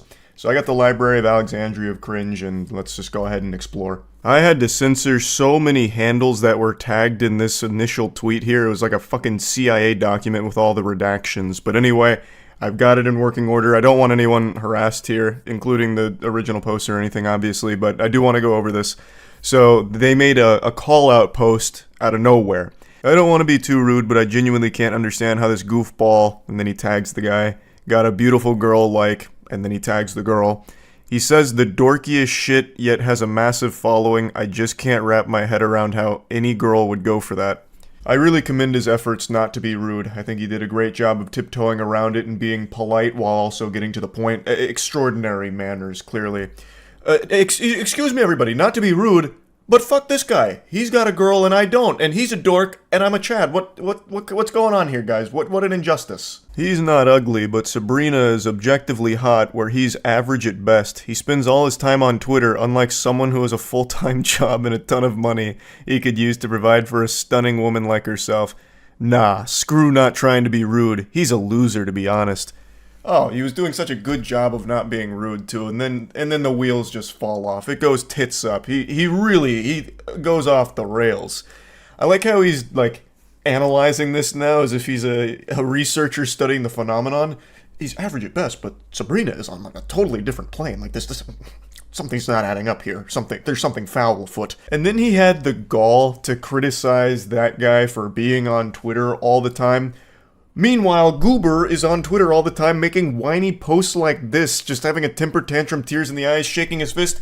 Why is she not with me? I want her. He doesn't deserve it. I deserve it. And then here comes the stone cold stunner right on his soul. So the girl that he was talking about and loosely tagging in his tantrum catches wind of it and drops the DMs that he continues to send her. She goes, I know your ass ain't tweeting this like you ain't been in my DMs constantly begging me for a chance like a desperate loser and refusing to take no for an answer like a disgusting creep. And here's the receipts, Twitter. Thank you for the receipts. God bless. I'll speak on behalf of all of Twitter when I say it's much appreciated.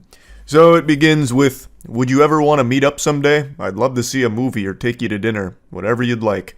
To which she responds, I'm flattered, but for one I have a boyfriend and I don't think you even live near me. Oh, I like to travel, so it's not a problem, lol. And you're not married, right? There shouldn't be anything wrong with hanging out. No, but I don't feel like your intentions are platonic, so... She was right. She really sniffed that one out pretty quickly. You don't need to be, part of the Scooby-Doo mystery gang in order to crack this code here. She immediately deduced that this wasn't necessarily a friendship offer. This was him shooting his shot. But I love how he just immediately goes like, well, you're not married, so I mean, like... What's the harm? I don't see a ring on your finger. And he continues, No, I'm absolutely being platonic. My intention is just that I want a chance to prove that maybe I could a candidate as well. Like maybe you'd have more fun with me. Just to weigh your options, About to have me talking like a Sims character with that kind of cringe. Like, what do you mean? Weigh her options. Brother, you came out of nowhere in Twitter DMs. Why the fuck would she want to weigh options with you? Like, she's already in a relationship which she makes clear off rip and you still keep pressing. But you know what? Let's go even deeper here. We'll get into real fanfic levels of garbage and delusion. Let's assume she's in an open relationship and would actually, like, want other options, I suppose, in a partner. It's not gonna be you through Twitter DMs. That's just dangerous. No one's going to take you up on shit like this, especially not when you're coming out fucking guns blazing, fucking firing from the hip out of nowhere. And there's no possibility of that anyway in reality, because she actually shuts that down directly too. No, you're not, because you're still pushing something further even after knowing that I'm in a committed relationship with Blake, so there's no options. Learn how to take no for an answer. A lesson he absolutely refuses to learn. So he continues.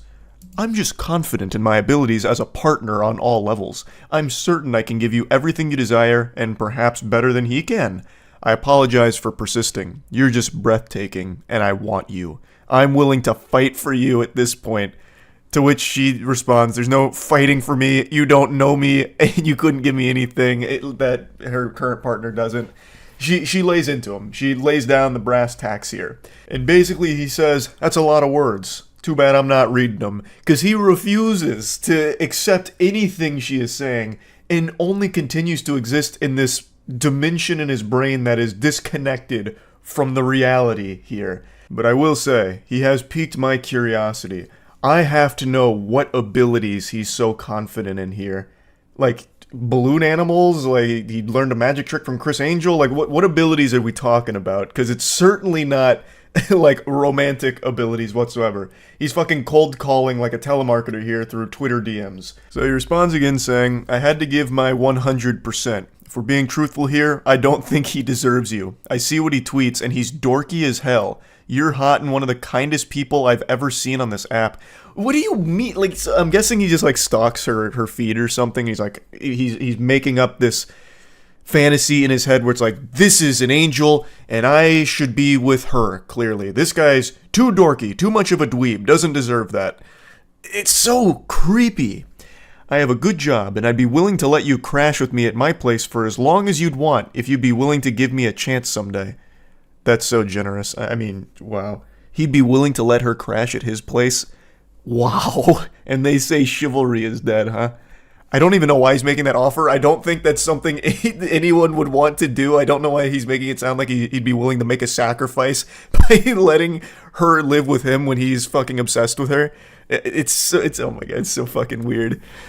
I'd take care of you, but you everything you want? Oh, buy you everything you want and give you anything you'd need. I haven't found any ladies in my area that share my same interests or honestly that are as beautiful as you are. I guess you just brought out my competitive side, lol. You absolute weenie. It's not a competition. And if dating was a competition, you're gonna stay losing with an attitude like this. I don't know why he's treating it like a game of Counter-Strike where if he just plays it properly, he'll go ahead and squeak out the W. She's already in a relationship. No matter what you do here through fucking Twitter DMs, it's not going to change that and she's not going to want to go with you. No matter how much you lecture her about why her current partner doesn't deserve her, which is an outrageously weird thing to do. You don't even know them to begin with. You are just someone that is stalking their fucking Twitter feeds, I guess. Like, this whole thing is super creepy. And he just doesn't see it. So she posts these DMs, and obviously a lot of people started dunking on him for it. And instead of trying to learn from it and understand why this isn't a good thing, he takes it as another opportunity to proclaim his love for this stranger. He says, you have to be lying. Why is everyone acting like I'm crazy? Sabrina is drop dead, sexy. Block A or Blake, whatever the fuck, is not. He's painfully average and mediocre at best. As I said before, he ain't ugly, but compared to her, he might as well be. Sabrina's figure is what I'd call perfection. I don't want to be disrespectful, but I'm trying to make a simple point. Her hair is majestic, her face is gorgeous, and her body is literally to die for. Not to mention she's strong and takes what she wants. I admire that. And she doesn't want you, so admire that, and come to terms with it. She will never want you. No matter how many times you make Twitter posts about her, obsessing over her. It's scary. It's unhinged. Stop it. Like, I don't know how else to like put it in plain terms, but even with people putting it in the plainest terms for someone to understand, he still just thinks that like his intellect is above everyone else's and no one's understanding his point. So after all of this kind of blows up, he then starts sending her more DMs about it. He comes back around into the DMs saying he didn't mean to put her on the spot, to which she responds, "You did. Now Twitter sees the creep that you are." And he says, "I don't think of myself as a creep. I'm just being honest and straightforward." And she says, "No, you're a loser and a creep who doesn't understand the word no." She's right. It's very blunt, but it is correct. The way he is behaving here is not taking no for an answer and being very creepy. Again, they don't even know each other. And he has become this obsessive over this whole situation. Like, even so much as saying, like, he doesn't deserve you, it's me, this and that. And he doesn't recognize why that's creepy. And I know that's not exclusive to just him. It's very important to have self-awareness and self-reflection where you can separate yourself from a situation, take a step back, and see how things look. He needs to be able to have that ability. That's an ability he should be confident in, so he can recognize that the way he has conducted himself here is creepy. You are a creep in this exchange, and you need to grow from it to not be like this going forward. And he just keeps going. "I thought you'd appreciate my persistence. I thought wrong. You turned the app against me. I didn't get any engagement before that tweet. People really lined up to defend that dude. I didn't think he was that liked, to be honest with you." It has nothing to do with the individual in this case. It just all has to do with you being creepy and people wanting to let you know that what you're doing is not okay. He's just not able to grasp the situation. And I also don't know why he would think this persistence would be appreciated. Again, you don't even know her. And being extremely persistent and annoying about shit is something nobody likes. Not even in a romantic partner, but in general, even as a friend. If you're just gonna keep like poking and pestering and like constantly prodding, no one's going to like that. She then explains to him again how what he's done is something nobody will appreciate, and he just ignores it and says, "Nobody on this app understands what my point even was that I was trying to make." What point? You're not making a point. You just keep saying how much you like her and find her boyfriend to be dorky and unworthy of her. What point are you talking about? There's not some like deeper underlying message that you're trying to get across that we're all too stupid to see. You're just being a weirdo for everyone to see publicly and throw tomatoes at. This is the last DM here that was shared. He says, "I treat women with the utmost respect, actually." That's the impression I got as well. Yeah, that's what I got when reading this too. To which he responds, "You don't when you can't accept the word no and objective women. Your loss, I guess." That's just a classic sign-off from like every single one of these meltdowns and bad romantic exchanges. Somehow it always ends with the guy saying, "Your loss. I'm actually like the best dude ever. I'm like the chillest, nicest guy ever, and you just blew it with me, so put that in your pipe and smoke it. You'll be thinking about that every night trying to go to sleep. What a big loss for you." I don't know why that's so common amongst all of this, but it is very interesting to see it every single time. But anyway, I just wanted to share this because I've been so fucking deep into these like weirdo romantic exchanges and all of that, so that's really about it. See ya. Whoa there, partner, hold your horses. I bet you thought I had finally kicked my addiction to reading uncomfortable, cringy, weird text messages from the dating world. Well, do I have news for you, pal. I've only just begun on my bender here. I can quit anytime I want, it's not that big of a deal. I don't need electroshock therapy or any kind of mumbo-jumbo psychiatry to break me out of this rabbit hole. I don't have a problem. The only problem I have is that there isn't more of these for me to read, damn it. So anyway, let's begin. This morning, I hopped on and read two different stories here from relationships that fell apart in the most tragic and confusing of ways. So let's just dive right in. So we're reading from the perspective of the girlfriend in this relationship, and she's communicating with her boyfriend.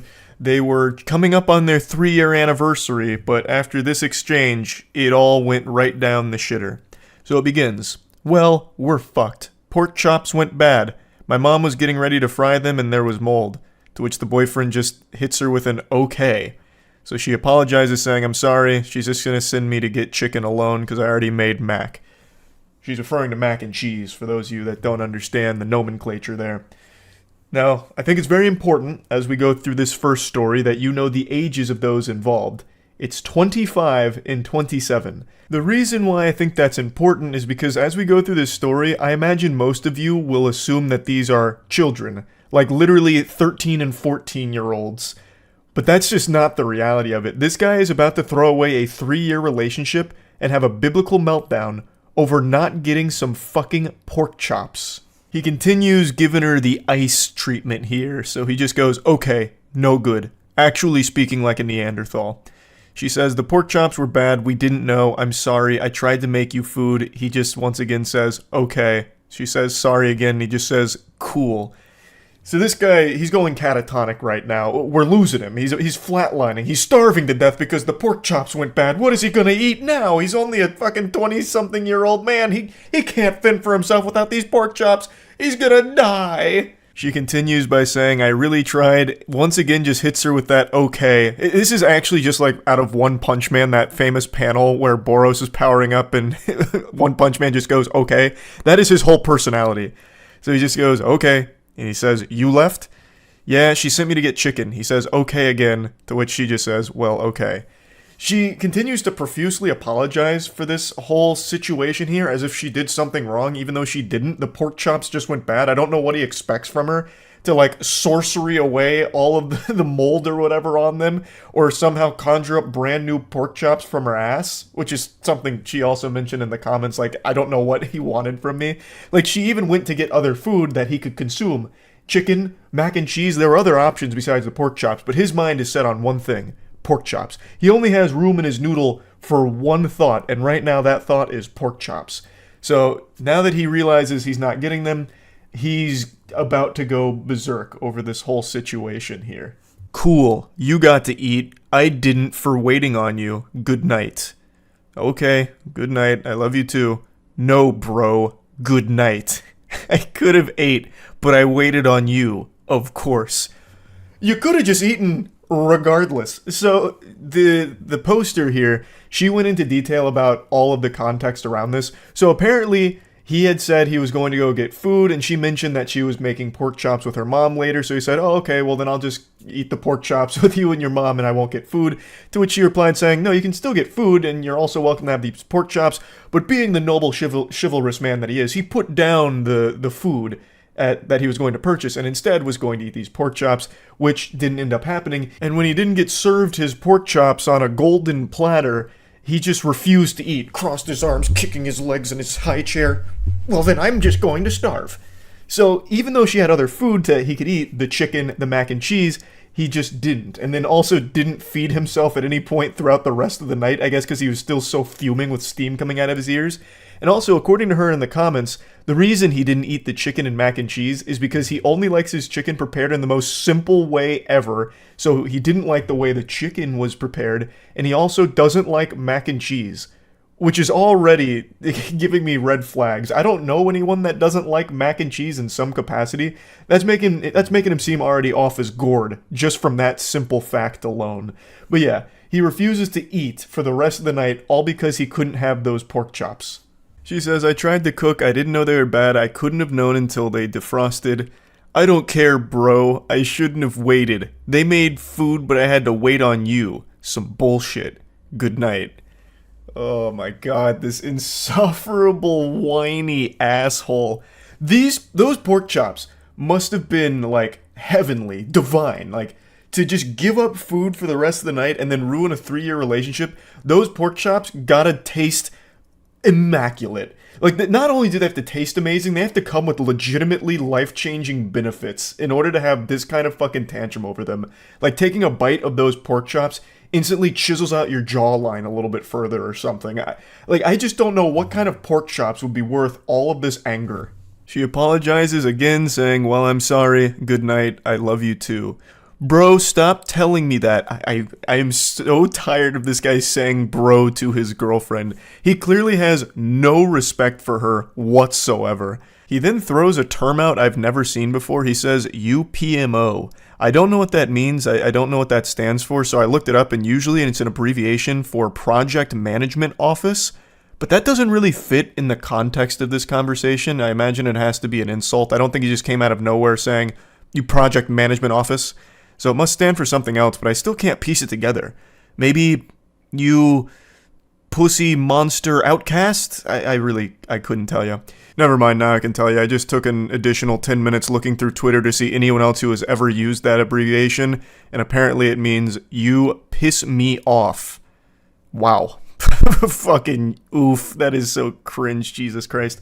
But anyway, she says, I mean, I do, but okay, referring to loving him.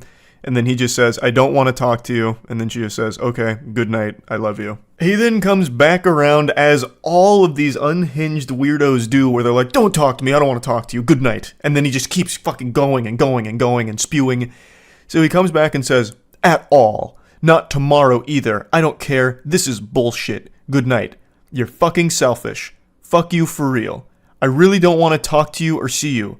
Honestly, I'll remember this. Good night. I mean, he's speaking like it's the Walking Dead Telltale game. Goofball will remember this. I mean, obviously he's going to remember this. You just had a fucking meltdown over pork chops. Everyone's going to remember this. So then she's confused, like, what did I do? You said you don't want to talk to me, so I'm leaving you alone. He then says, fuck you, please leave me alone. Get the fuck out. And then she just says, you're the one texting me just to say leave you alone. And then he again comes in, I don't want to talk or see you at all. And then she just, again, I didn't even respond to you. Okay, good night, I love you too. Just trying to get out of this conversation because he just keeps coming back to just say, leave me alone. Stop talking to me. Why aren't you talking to me? Hey, stop talking to me. I'm texting you one more time just to let you know. Don't talk to me. I don't want to talk to you. It's craziness. It's craziness. So this is the end of the text message screenshots, but the story continues.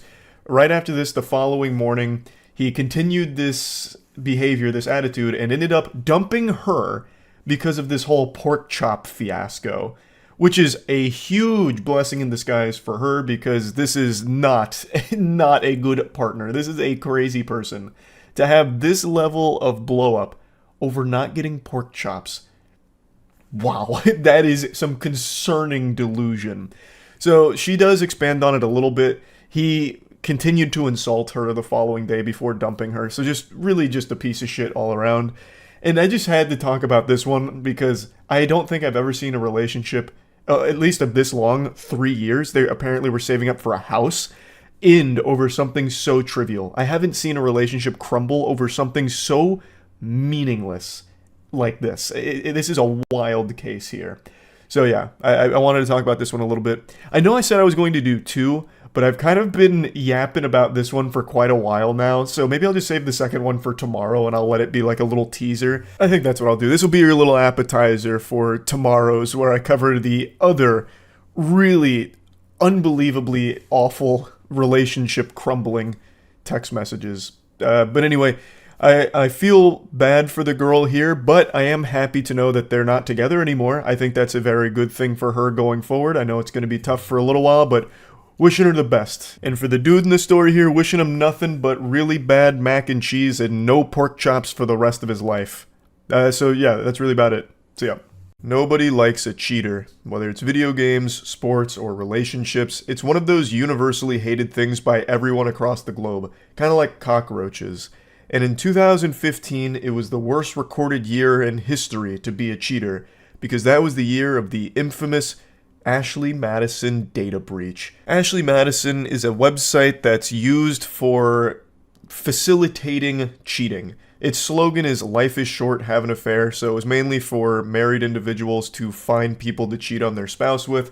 And in 2015, they were hacked, and the hacking group threatened to release their users' identifying personal information, which would undoubtedly ruin their relationships once it was released to the public. The way I've always pictured this unfolding at the Ashley Madison headquarters is a lot like the climax of a CIA espionage spy movie or something, where like, oh my god, we're about to get burnt. All of our undercover operatives are about to have their identities leaked. But in this case, the secret identities are just shitty goobers that are cheating on their significant others behind their back.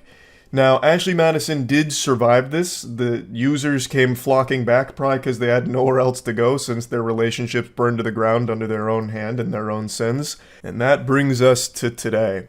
Ashley Madison plays a central role in the story I want to cover. This is an exchange between a 26-year-old woman and her 28-year-old boyfriend, and she just found out that he had an Ashley Madison account 6 months ago, and this is her confronting him with that cold, hard fact. So she sends a screenshot of Ashley Madison, to which he responds, huh? Like a cartoon character. Like in my head, the way he said that is like Tim the Toolman Taylor out of Home Improvement. Huh? And then she just goes, nice. And then his response is 2 laughing crying emojis, what's up? He uses the laughing crying emojis a lot during this conversation. It must be not only his favorite emoji, but his favorite thing in the world. He can't stop laughing and crying here. He's like the fucking Joker or something, I guess. Because every single thing he says throughout here uses those emojis pretty much. It is so fucking annoying. Just an absolute insufferable douchebag. So she says, you tell me, and he goes, tell you what? He's trying to play dumb like he has no idea what's going on. Ashley who? Like, he's acting like he's been hit by the orb of confusion out of SpongeBob. It's fucking ridiculous. She clearly knows what you've done. Like, I don't know why he's even trying this angle. Like, he's too stupid to process what's going on. You've lost your mind, babe. What is all this about, huh? What's all this commotion, this mumbo jumbo? She clearly knows. It's fucking annoying reading this guy's text messages. Like, it reminds me of when I played that AI interrogation detective game where you just get nowhere when talking to the AI because it's not quite sophisticated enough, so you get locked in an endless loop. She is speaking to a brick wall of stupid.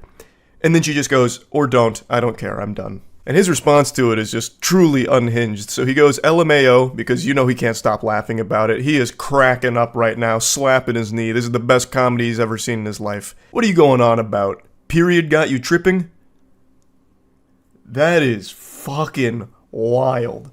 So he's trying to like gaslight her or make her feel like she's insane for even thinking Ashley Madison had anything to do with him in any way. He's trying so hard to try and like push this on her like, oh wow, did you forget to take your normal pills today, babe? Oh goodness gracious. Here, let me go get your prescription here so you can come back to reality instead of whatever fantasy you're in here about Ashley Madison. I don't know what that is. Like, this is what's happening here? What's going on? Your period come up or something? You're delusional. So she replies no, and then he goes, and then are you going to explain what you sent me? Like, what do you mean? You would clearly know what she sent you.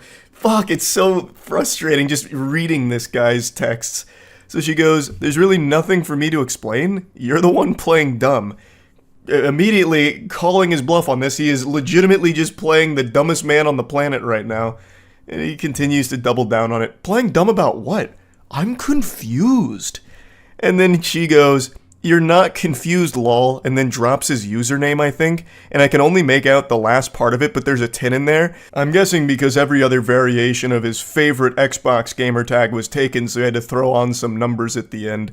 So not only was he at least trying to cheat on his girlfriend, he was doing it under the screen name that a 12-year-old would use in World of Warcraft. That's so fucking cringe, Jesus. And then he goes, laughing, crying emoji. Wasn't that one of those websites you tried to join when you were looking for a sugar daddy? And I said, fine, I'm gonna look for a sugar mama then. Laughing, crying emoji. Now, that little tidbit of lore is never addressed in the text messages again because he double texted her right after that. So, the original poster expanded on it in the comments. Apparently, this was a joke the two of them made a while ago about her looking for a sugar daddy and him looking for a sugar mama. But she allegedly never did anything with that, and she assumed he also didn't do anything with that because it was just a joke they shared. And this seems like a desperate attempt from him to try and weasel out some kind of explanation for why he'd be on Ashley Madison and tried to tie it into that. I didn't do anything wrong, asshole, LMAO. I most definitely wouldn't need a website to meet girls. This guy's such a giga-chad pussy slayer, he doesn't need technology to meet women. Fuck, he could just go outside right now and get drowned in sodden panties that would be tossed to him the second he opened his door. Obviously. So then she says, no, it wasn't, and you still did, and paid for it too. And then he hits her with another laughing, crying emoji. I don't think I ever had a conversation with anyone on there. It's full of bots. Definitely never met with anyone. How would you know it's full of bots if you didn't try and converse with people on there? You played yourself. You immediately just fucking showed your whole hand. You absolutely must have used the service to know that it's full of bots. And you must have paid for it in order to access the service as well. Like, checkmate. You did it to yourself. You left yourself wide open to the scholars, mate. Also, it's important to call attention to the fact that he called her an asshole for her bringing this to him. Craziness. Craziness. That doesn't make a difference. You still wanted to cheat enough to pay to do it. Laughing, crying emoji. Babe, if I wanted to cheat, I promise you I would not need to use a website. And she says, yet you still did. And then here it comes. My intentions were not to cheat. And then, of course, she realizes that's a load of baloney there. That's a bunch of fucking horseradish. So she says that is literally the entire purpose of the site. There's no other intention. Please stop trying to make it seem less bad. I know you didn't really care for me. There is no other intention you can have on Ashley Madison besides trying to fuck somebody else. Like, what were you on there for? Looking for a League of Legends duo partner? Like, there is nothing else you could be doing on Ashley Madison. What else would the intention be? You needed someone to grade your poetry or something? Like, there is nothing else. And he knows that it's an impossible angle that he's trying to play here because he doesn't even bother trying to expand on it. No, listen, darling, my intentions weren't to cheat. In fact, they were actually quite noble, and here's why. Like, he didn't even bother. He's just like, hey, I wasn't there to cheat. Just take my word for it. So he finishes it off by saying, doesn't mean that was my intentions though, but LMAO, babe. I definitely care about you, jackass. Like, he's trying to be like somewhat playful about it and try and like minimize the severity of what he's done or attempted to do. He's just like, LMAO, babe. You jackass. You silly salamander. Oh my goodness, pumpkin pie. Come on, you know I care about you. I was just thinking about how I missed you earlier before you called. I couldn't cheat on you, honey. I was actually just thinking about you right before you called. Like, I was actually thinking about you. How could I possibly have cheated on you if I just thought of you, right? Like, come on, you're being ridiculous. Calm down, come on. It's not a big deal. A super innovative and interesting strategy from him that did not pan out well at all. This is where the relationship ended. Cheating will usually put the kibosh on a relationship, as well it should. So yeah, I just wanted to kind of share this story with all of you here. That's about it. So yeah. I hope you've been practicing your ha-ha-has, doing your laughing stretches, because we're about to have ourselves a real giggle fit here over this weirdo loser embarrassing himself in a big way. This post blew up on Twitter right now, so it seems like I'm not the only one with a naughty little guilty pleasure here who enjoys laughing at unhinged creeps. So the woman here has been talking to this fine, gentle sir from Bumble, and she asks him, I guess I'm just wondering what your expectations are from a partner. He goes, like, in terms of expectations from women? Or men, I don't know how you swing. And he goes, women, not men. He uses 2 periods here, so it feels like this was like very serious to him. He put his foot down on that one, so there would be no confusion. So then she says, lol, okay, then yeah, what are your expectations for your girlfriend, wife, whatever? Can I be honest about it? It might be seen as outdated or something, haha. To which he says, yeah, of course, this is a judgment-free zone. It's almost cute to imagine him typing that, like, can I be honest about it? And then she has to reassure him, like, yeah, of course, this is a safe space for a super special Sigma like you. And she's about to unleash the demon with that one. She doesn't know what deal with the devil she just made here. Now, while she might not be judging him, I certainly will be. I'm be judging this motherfucker like dread. I'm gonna charge him with the capital offense of cringe here, because it's about to get brutal. So he spills his guts. Honestly, I'm looking for a traditionally feminine woman, someone who isn't going to mind being the child rearer and homemaker, someone who's going to take care of her appearance and herself and just all around is content to be a female in our relationship. I know that's pretty anti-feminist or whatever, but it's just how I feel. Lol. So he expresses his preference when it comes to a relationship and a partner, and all power to you. I believe this is something called tradwife, a term I just recently learned with this post going viral. So forgive me if I'm not 100% familiar with the nomenclature here or what it means, but based on what I've read, it refers to like a stay-at-home partner who will cook, clean, and take care of the children. Basically anything you used to see in old black and white television shows when it comes to the family dynamic is what tradwife refers to. It even stands for traditional wife, I think. So he's just expressing that that's what he's looking for here, and she responds very positively to it, saying, oh, slay, I don't think that's anti-feminist or outdated at all. To be honest, that's pretty similar to what I want too, lol. Kind of my dream if I'm being honest. And he goes, really? Well, Raggy, we've got ourselves a real match made in heaven. These two are sounding perfect for each other. What they want out of a relationship and a partner seems to align wonderfully. So what could possibly go wrong here, right? I mean, how do you fuck this up? This is like fate bringing the two perfect soulmates together from the sound of things. So she goes even further. She's excited. She goes, yeah, double exclamation point. She's fucking pumping her fist here. I'd love to be able to focus on making my house a home, working on myself, and just be taken care of without having to stress about expenses or money. And then here's where it starts to go tits up. What do you mean?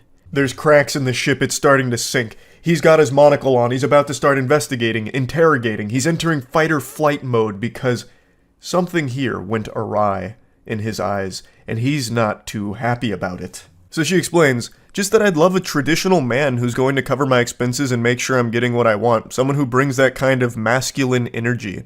And he goes, so you're looking for a guy who isn't going to mind buying you whatever you want and basically will just bankroll your whole life? And she's like, I don't know if I'd put it like that. I think you're starting to see where this is going. You're about to see the fork in the road and we're going down the path to Insano style. So you're a gold digger / user, basically. And she goes, we're like someone who will take care of our family financially so I can take care of him and his kids, etc. And she goes, no, LMAO, I promise, referring to not being a gold digger. How is that any different from you wanting your girlfriend / wife to take care of the home and their kids? Feels like a double standard for you to call me a gold digger. Now let's break this down here and follow the breadcrumbs of his logic. So he wants a stay-at-home wife that will take care of the kids, cook, clean, do laundry, wipe his ass, wipe his tears when he fails his bronze to silver promos in League of Legends for the 50th time in a row. But when she expresses that she'd want a traditional masculine husband that would be working and providing financially for both her and the household, he takes a big issue with that. He starts wiggling his finger. Well, actually, I shouldn't have to do those things. You're a gold digger for expecting that of me. And that doesn't make a whole lot of sense because as the initial tweet points out, he wants a traditional wife without him being a traditional husband. He then goes into a full soiled diaper temper tantrum meltdown. It's not a double standard. It's different because the things that I'm looking for, emotionally stable, takes care of herself, good with kids, are inherently female traits.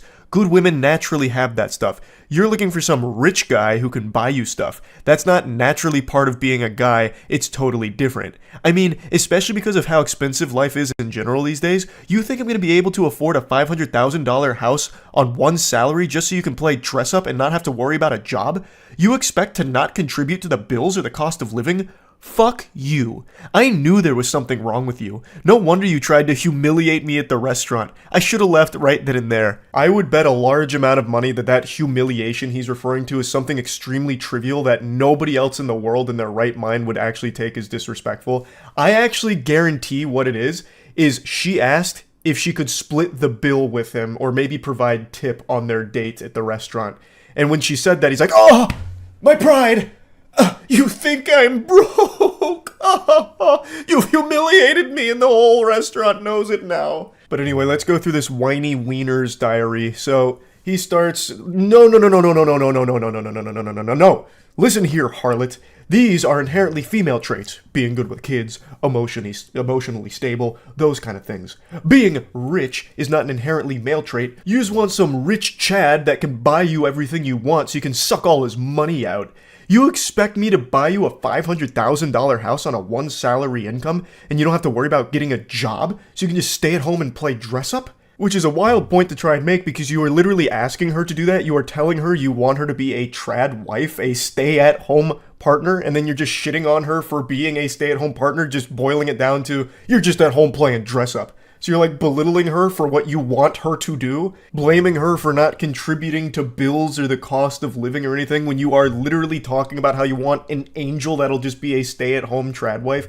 Like, I don't know how he can expect her to be a stay-at-home partner, taking care of kids, clothes, laundry, the household, the day-to-day activities, all of that, and also still having a job on top of it too to provide for herself as well as you. That makes no sense. You'd have to take on the role of the provider. You'd have to put on your big boy pants and really tighten your bootstraps to get a job that would allow you to live that lifestyle because you would have to provide that in order for your wife to be able to do those things. Because with the expectations you have of her that you express here, she would not be able to get a job on top of all of that as well to help out.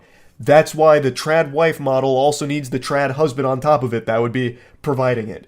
But he is right about one thing. It is nearly impossible to afford a house on a one-salary income in today's climate. This is actually something we've talked about quite a bit on stream recently, but the cost of living right now is fucking tragic. It is unbelievably expensive. You'd have better luck winning a house from a game show like Deal or No Deal than being able to afford one with just a one-salary income, because the prices are ridiculous right now. It's fucking horrible. So he is right that it'd be unlikely that with just him working, he'd be able to buy a house for his family. But in that case, he would need to understand that his partner would also be working as well to help with that, thus wouldn't necessarily be able to provide all the trad wife things that he would expect of his partner. So she responds saying, "My guy, chill out, because he is having a conniption right now. I never said I was looking for a rich guy or a 500k house or anything like that, just that I want a guy who can take care of me, especially if I'm raising his kids. How can your dream woman be the homemaker and child rearer if she's also working full-time to pay the bills? I have absolutely no issue with gender roles or division of labor in a relationship, but you're not looking for a traditional woman. You're looking for a maid and nanny who can also help pay your bills." And she is right on the money with that one. Absolutely fucking cooked him with it. That is exactly what he's pretty much describing at this point. He's not really even looking for a trad wife. He's looking for a fucking sex robot, basically, that can double as a, basically, nanny. So, someone who's going to take care of the kids, take care of the entire household, but then he can still come home and stick his pathetic cock in, and then call it a night with a brewski and passing out on the couch. And this is when the wheels fully come off. Fuck you! Just say you were only interested in me for my money. Next time you match with some sucker, tell him that up front so he doesn't waste his time with you. And then she says, "I paid for last night, my dude." So that must be the humiliation he's referring to. She paid for the meal that they ate together, and he still is fuming about it. He's still just fucking steam coming out of his ears about it. And then she goes, "What do you mean interested in you for your money? Shut the fuck up. My comp sci degree is gonna do way more for me than your business one ever will, bitch. Now I know why you're getting a finance degree. Probably so you can scout out the rich guys and try and steal their money." And she just goes, "If you're gonna curse me out and call me gold digger because I want a traditional man even though you want a traditional woman, something tells me you're not the type of guy I'm looking for. Lose my number, but I hope you have a good life." I really feel like behind his text messages, I can sniff the tears in his eyes. Like after he sent that final text message there, he threw his phone down and screaming and wailing into the bathroom where he locked himself in there for the next half an hour to calm down, splashing water on his face. These two, in the beginning, seemed to be perfectly in line with what they wanted out of a partner. This felt like a great match here. And yet, Goofball was able to snatch defeat from the jaws of victory here, driving her as far away as possible, frightening her, and revealing that he is a massive, unhinged lunatic and a big old creep. Like, what in the world? She even paid for their dinner last night, too, and then he still had the gall to be like, "You're only with me for my money." What? But the shamelessness still wasn't over yet. He came back later and then sent a message at 1:30 a.m. after all of this hoopla and just said, "Hey, you up right now?" Trying to booty call the girl that he just had this embarrassing temper tantrum in front of. Hey, sometimes you gotta just shoot your shot, I guess, even after you make an absolute fool of yourself. I don't know what fantasy land he's living in that would make him think that would work. I don't know what he was expecting. Maybe he thought the Men in Black went and neuralized her or something, so she totally forgot about these text messages. But that was never going to pan out well there at the end. I don't know why he thought he might get some action from it. But yeah, I saw this floating around today and I just had to talk about it a little bit. I am so glued to these fucking awful text messages and like these awful dates and romance stories, man. I am in so deep on it. Anyway, that's about it. See ya. Have you ever really taken a step back and got deep in thought and realized just how incredible it is that we as humans are able to speak to each other, language, and how mind-blowing that concept is? Communication is a blessing. But today I almost feel like it's a curse. I just read legitimately the worst thing ever, and it makes me regret that our ancestors at one point when they were still cavemen started grunting at each other to communicate, and then it eventually led to this existing. Oh my god, I saw this today, and it made me ill. And I thought, if I had to bear this burden knowing that this exists, you're gonna have to share in the load with me, so let's go on a little adventure here. It's from Tinder. Let me introduce you to the boy wonder Chris here. So, these two individuals matched, and Chris was making the first move here, shooting his shot. I better be your top priority, with a little winky face emoji. I don't know if that's the strongest opener. I haven't been on dating apps in many moons now, but that seems a bit weak, but hey, his heart's in the game. She responds to that in a pretty playful way, I think is what she was going for. So she says, let me know if you want to go out tomorrow so I can cancel my daughter's parent-teacher conference. To which our Casanova here says, such a good girl you are. I'm free tomorrow. It's already getting so yucky. Such a good girl you are. He's speaking to her like it's a dog or something, like he's about to offer her a treat. And then she says, I'm not, with a laughing crying emoji, to which he wants some clarity. You're not a good girl, or you're not free. And she clears up the confusion. She says, not free. I have to go to a parent-teacher conference. Already, this whole exchange is going cattywampus. The wheels are falling off pretty quickly. And somehow it just continues to go further downhill. A goddamn avalanche of cringe. So he goes, damn, I actually thought you'd be fucking bad AF and cancel. Ha ha. And she says, I'm alarmed that you would want to go out with someone who would do that. And he goes, ha ha. I mean, in the back of my head, I was hoping it was a joke, that you didn't actually have one. To which she says, unfortunately, I do. And then he goes, all good, you're doing well, giving me attention right now. And then she says, I can meet up for a drink if you want since you live close. I have my kids this week, but they're older, so it's not like I can't go out. I have them every other week. Where do you live? His response here is really confusing. What does that mean? All good, you're doing well, giving me attention right now. What's happening? Is she like scratching under his chin? Like, I don't get it. What is he referring to? They're just talking on Tinder, and why is she... So you're going to start to notice that as this exchange continues to unfold here, it feels as though they're having two different conversations. Like, it's super all over the place. Like, the dots don't connect at all. Like, they're in two different dialogue trees, and it's not matching up. Now, our boy Chris, the protagonist, is a lot of things, but a coward he is not. He tries to employ the most delusional strategy you could ever envision. This is not something you'd ever find in John Madden's playbook, I'll say it like that. So, after he asks which part of downtown she's in, she replies, not saying. He then tries to, like, assure her that he's not gonna, like, go out of his way to find her. He's not, like, a stalker. He's not weird or creepy. He says, I'm not gonna go find you, lol. And then he says, I just got done with the gym, now doing post-workout naked stretching. Chris, are you okay? Post-workout naked stretching. You're off your gourd. Brother, you lost your marbles. What is a post-workout naked stretch? Are you telling me this guy's at Planet Fitness right now in the locker room fucking goatseeing himself in order to get, like, reps in at the end?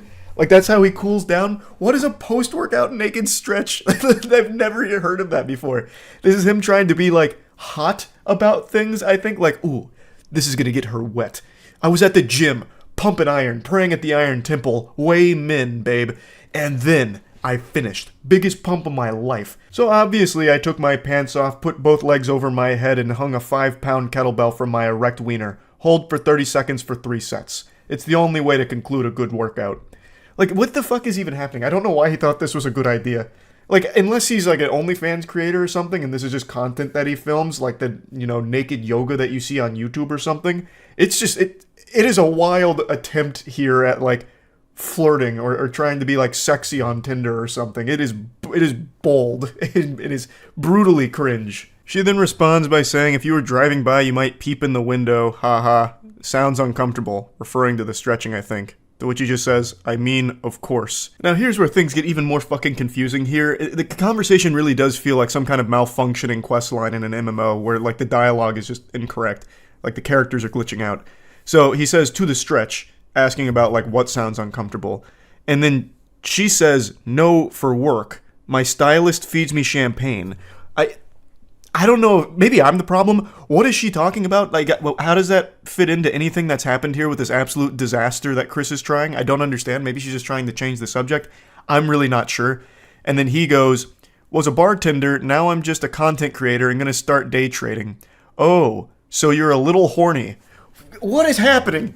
So I think my initial theory might be the right one. He might be like an OnlyFans creator, so the naked stretching he puts on the premium subscription tiers or something. But those days are going to be short-lived because he's going right to day trading. He's going to the tippy top of the food chain. He's watched a few TikTok financial gurus and he's got it figured out now. I also don't know why he says, so you're a little horny? Like, where is he even finding that? There's no hint of horniness anywhere in here. And then she goes, oh God, what a nightmare you are. Got some crypto, do you? So the red flags are abundant here. She's starting to notice there's some holes in this ship, and it is sinking. This is fucking going disastrous, catastrophic. And he goes, ew, no, I'm not a corporate bro. I'm a film person. I mean, okay. To which she also just says, okay. And he goes, good girl. What in tarnation is happening? This is like when you used to try to talk to Cleverbot back in like 2010.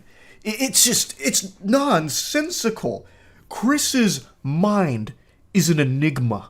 It is a confusing, perplexing hellscape of ideas, and communication is not. It's frying my brain just trying to process it. His inability to communicate effectively is impressive. It's alarming. Next he says, I just want to get away from bartending before I hit someone, lol, to which he says, yeah, nobody wants to hit content creators and day traders, obviously making a joke about it. He then goes, nah, or tap. But at least I'm tall and handsome, one saving grace. So he's trying to hype himself up, give himself some gas here, which falls extremely flat. The tank is run empty. She just goes, if you say so. And then he tries to save it by saying, a focus group told me, wasn't my say. His attempt at being playful, like, oh, I would never say this about myself. It's what everybody else says. I'm tired of hearing it, actually, about how fucking tall and handsome I am. And then she says, I like short guys. He goes, how short? And she says 5'7" to 5'10". And this is where it got personal for me. A dagger to my heart. She likes short guys and then lists guys taller than me. So I am freakishly short in her eyes. That's fucked up. 5'6" is fine. 5'6" is a beautiful, perfect height. Damn it. His response to all this is another head scratcher. He goes, well, I'm too tall to ride you then, even though I prefer shorter women.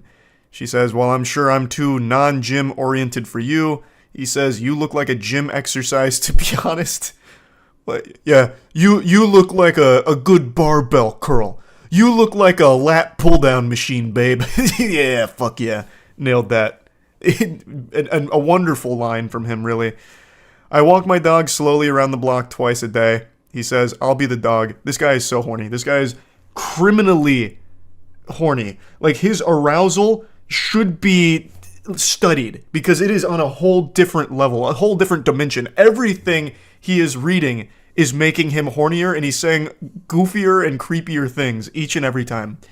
She goes, no offense, but you might be the fuckboyest fuckboy I've ever talked to on Tinder. And he goes, damn, you must not get many guys on here then. You could get 1 million guys, and I still think this guy would be up there in like the top 0.001% of outrageously horny weirdos. This is impressive. She says he's her first match in a year and a half, and he says, because this is light news compared to the shit I've heard, talking about like war stories, about to have a PTSD episode about the shit he's read on here. And then he says, doesn't help, I'm naked with a heart on. And then her response is, I don't feel like I'm being very flirtatious. And then he says, the stretching and stroking while talking to you helped. What is happening? Somebody save Chris from himself. What is going on? This could be its own fuel source. Like, his sexual arousal, his non-stop, never-ending horniness on a conversation that has gone nowhere, talked about nothing, and yet he is still beating his meat to it, choking the chicken to what? To what? Like, there's not even, like, an imagination you can make out of this conversation that would be even remotely associated with something sexual. And he just keeps going. He's talking about being naked with a heart on. What happened to your naked stretches? What are your stretches? What are those naked post-workout stretches? Does he put a butt plug in and wiggle it around or something to stretch out his ass, and that's why he's so horny now? Is hitting his G-spot? Like, what is going on? All she says to that is, okay. And then he goes, do you mind? I'm doing it whether you mind or not. I don't really care, but do you mind? Is that cool with you, you think? And then she goes, mind what? Me stroking myself while we chat. Oh, it's so yucky. Oh, it's so foul. Not at all. Can I tell you a story about last night when I was alone in my bed? Sure. My cat jumped up next to me and started hacking, and then she threw up in my hair. So this is her attempt to try and gross him out to ruin his mood, but she doesn't realize the raid boss of Cringe that she's up against. He even calls her bluff. He goes, not gonna get me soft. Literally wiggling his finger saying, nope, that's not gonna stop me. I'm squeezing my hog no matter what. I've had my cat vomit multiple times. I had to get up anyway because I perioded all over my sheets. And he goes, yum, nice try. And she goes, through the mattress cover. He goes, bleach helps. Were you naked? Oh my god, he's still in it. He's still in the zone. He's in the flow state. He's in the mainframe. And she goes, I was wearing my hoodie footy pajamas that have toasters on them. To which he says, with an ass flop. And he comes back to clarify that he meant flap, because ass flop makes no sense and wouldn't want to be rude, that'd be ridiculous. To which she also says, no, that's ridiculous. And he goes, of course, I'm harder than ever now. She just sends an emoji. He goes, yep, I'll leave you alone, unless I can show off. So he's finally saying, all right, I'm out of here. I've had my fill. I've done what I needed to do. I'm good. And then she closes this all out by saying, why do you even need to get a woman on the other end of the conversation? Just put a wig on a stuffed giraffe and show her your stuff and talk about how hot you are. So this whole conversation is one for the books. This is something special. This is so fucking weird. On every possible level. A part of me thought that it was him just trying to be weird on purpose, just to like, I don't know, gross out a stranger on Tinder or something. But the more I read about it, and read it itself, the sacred text here, the more I'm convinced that this guy is just an actual fucking freak. Like, just an actual lunatic. So yeah, I just had to share this. That's about it. See ya.